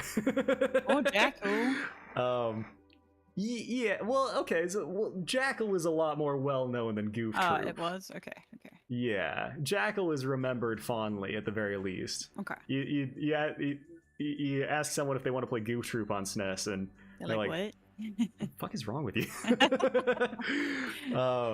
But yeah, Half-Life Opposing Force is an expansion, so that kind of makes it underrated in the first place. But it's also just an expansion that people say like, oh yeah, it's, you know, it's one of the expansions that came out with Half-Life. No, bro, it's just more Half-Life. Right. How can you get mad about more Half-Life? It's almost as good. Oh boy. Well, we know what our worst game of the year was. Yeah. But do we know what our blandest game of the year was? No. I think it has to go to the game that I literally don't even remember having played. Kim Possible 3, wow. Team Possible. Yeah, no, that's fair. That's fair. I also remember very little of Bloodstone, to be fair. But yeah, both very bland. It's bland. It's bland. And the Aggro Game of the Year goes to, can I get a drum roll, please? Half-Life. Yeah. Not unexpected. Yeah. I mean, if Donkey Kong Country had a bit more narrative, if it had just the tiniest bit more ambition, then it would be at the top. But yeah, Half-Life is one of the first times I've been blown to fuck away in a long time. So yeah, I love me some Half-Life, and I you know. Yep. That's what it be. Yep. I'm sorry, Steven, I was on a different screen. Fucking Georgie. What? Supposed to tell me these things. Worthless. I'm sorry, I was also on a different screen. I've been playing too much Cyberpunk, but you sound a little like Keanu Reeves. Wow. Thank you. You're breathtaking.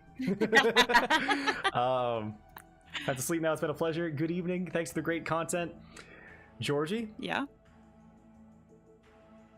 You made me miss saying goodbye to Steven. No, maybe he's still here. I'm sorry. It's Why been is 4 it my minutes. fault? It's your stream.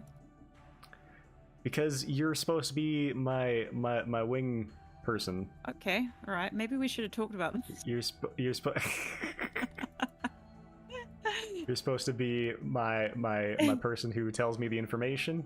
You tell me, no, Aggro, you fucking idiot! X-Men obviously came out in 1992, you absolute sack of ass shit. I was thinking it, but it was a bit extreme. Alright, I give this tier list a rating of shit. Yep, I cannot click it. Okay, well. Good. Oh, there we go. Oh man, I was also going to do it's been a year. like where this fits in with the other things that I've done thus far, the other ranks I've done so far. I guess I'll do that on my own time and do a community post, I guess. Yeah, that'd be good. Community posts are nice. I gotta use that more. Yeah, I don't see them very often though, so. Yeah, that's the point. That's the problem. Is it doesn't fucking push them. No, I only see them if I go on my phone. Fucking shit sucks. Fuck it. We're literally doing it live because the community posts don't work. Yeah, pretty much. Oh man, yeah, it's fun. It was good. Yeah. I think it's a great good. list. Yeah. Thank you. I'm glad that Half-Life is the game. Is the GOAT. Yeah. Yeah. Even though I B tier for me. I'm overall. It's because I suck. Oh yeah. I know. Yeah. Yeah. But hey, Half-Life 2 will be that much better because now you know how to play an FPS game. Yeah. So, yeah, there you go. I hope so. Yeah.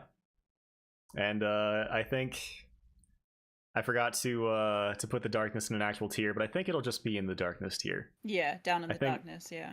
The darkness is just the darkness. It's just the darkness. Like you can't play it to compare it to anything. Yeah. You can't like give it any kind of objective or subjective rating.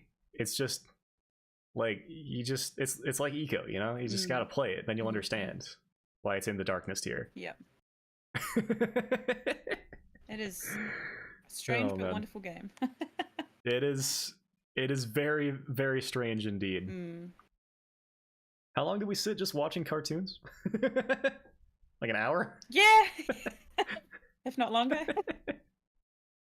It was fun. Yeah. All those Popeyes. Yeah. I wish the audio quality was a bit better, or there were subtitles so we could actually, because I 100%, if I could hear what the hell was going on, I would have sat there and watched To Kill a Mockingbird. Oh yeah, 100%. Yeah. Adds to the experience. Oh yeah. Man. All right. Well, that's done. It is. Fuck off. Alright. Yeah.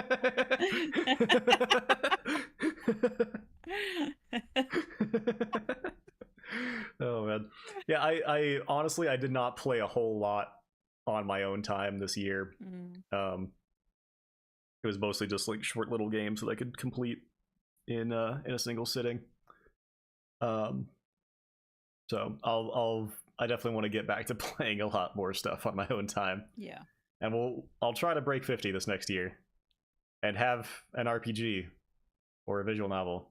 Nice. You know, the RPG and visual novel guy didn't play an RPG or visual novel last year. Well. So disappointing. And there goes the credibility. Yeah, damn, you've just... credibility, the stream is just... There it goes. Yeah. Bye-bye. Yeah. Yeah, well. I beat Splatterhouse. That's considered to be hard. Oh, okay. It's not that hard. Oh. I don't know, man. People... Oh, there's a bunch of games, particularly on the NES like that are just... they're considered to be a lot more difficult than they are. And people are like, oh, you think fucking Dark Souls is hard? It's like, well, I mean, it's a lot harder than many of these games. Did AVGN do Splatterhouse? I don't know. I have not seen every AVGN episode. Damn it. I assume not, because it's good. Ish. Right. Well, sometimes he does some good ones, but James and Mike Mondays, so they just kind of played it, I guess. Okay. I don't know what these are. I don't know what these are either. Should we steal content from 10 years ago, James Rolfe? I could do a react. Oh my god. Now that's some prime content theft right there. That's what people want. Yeah. Okay. Well, I'm gonna watch it, just not right now. Yeah. I would also like to watch it. Yeah. Anyway,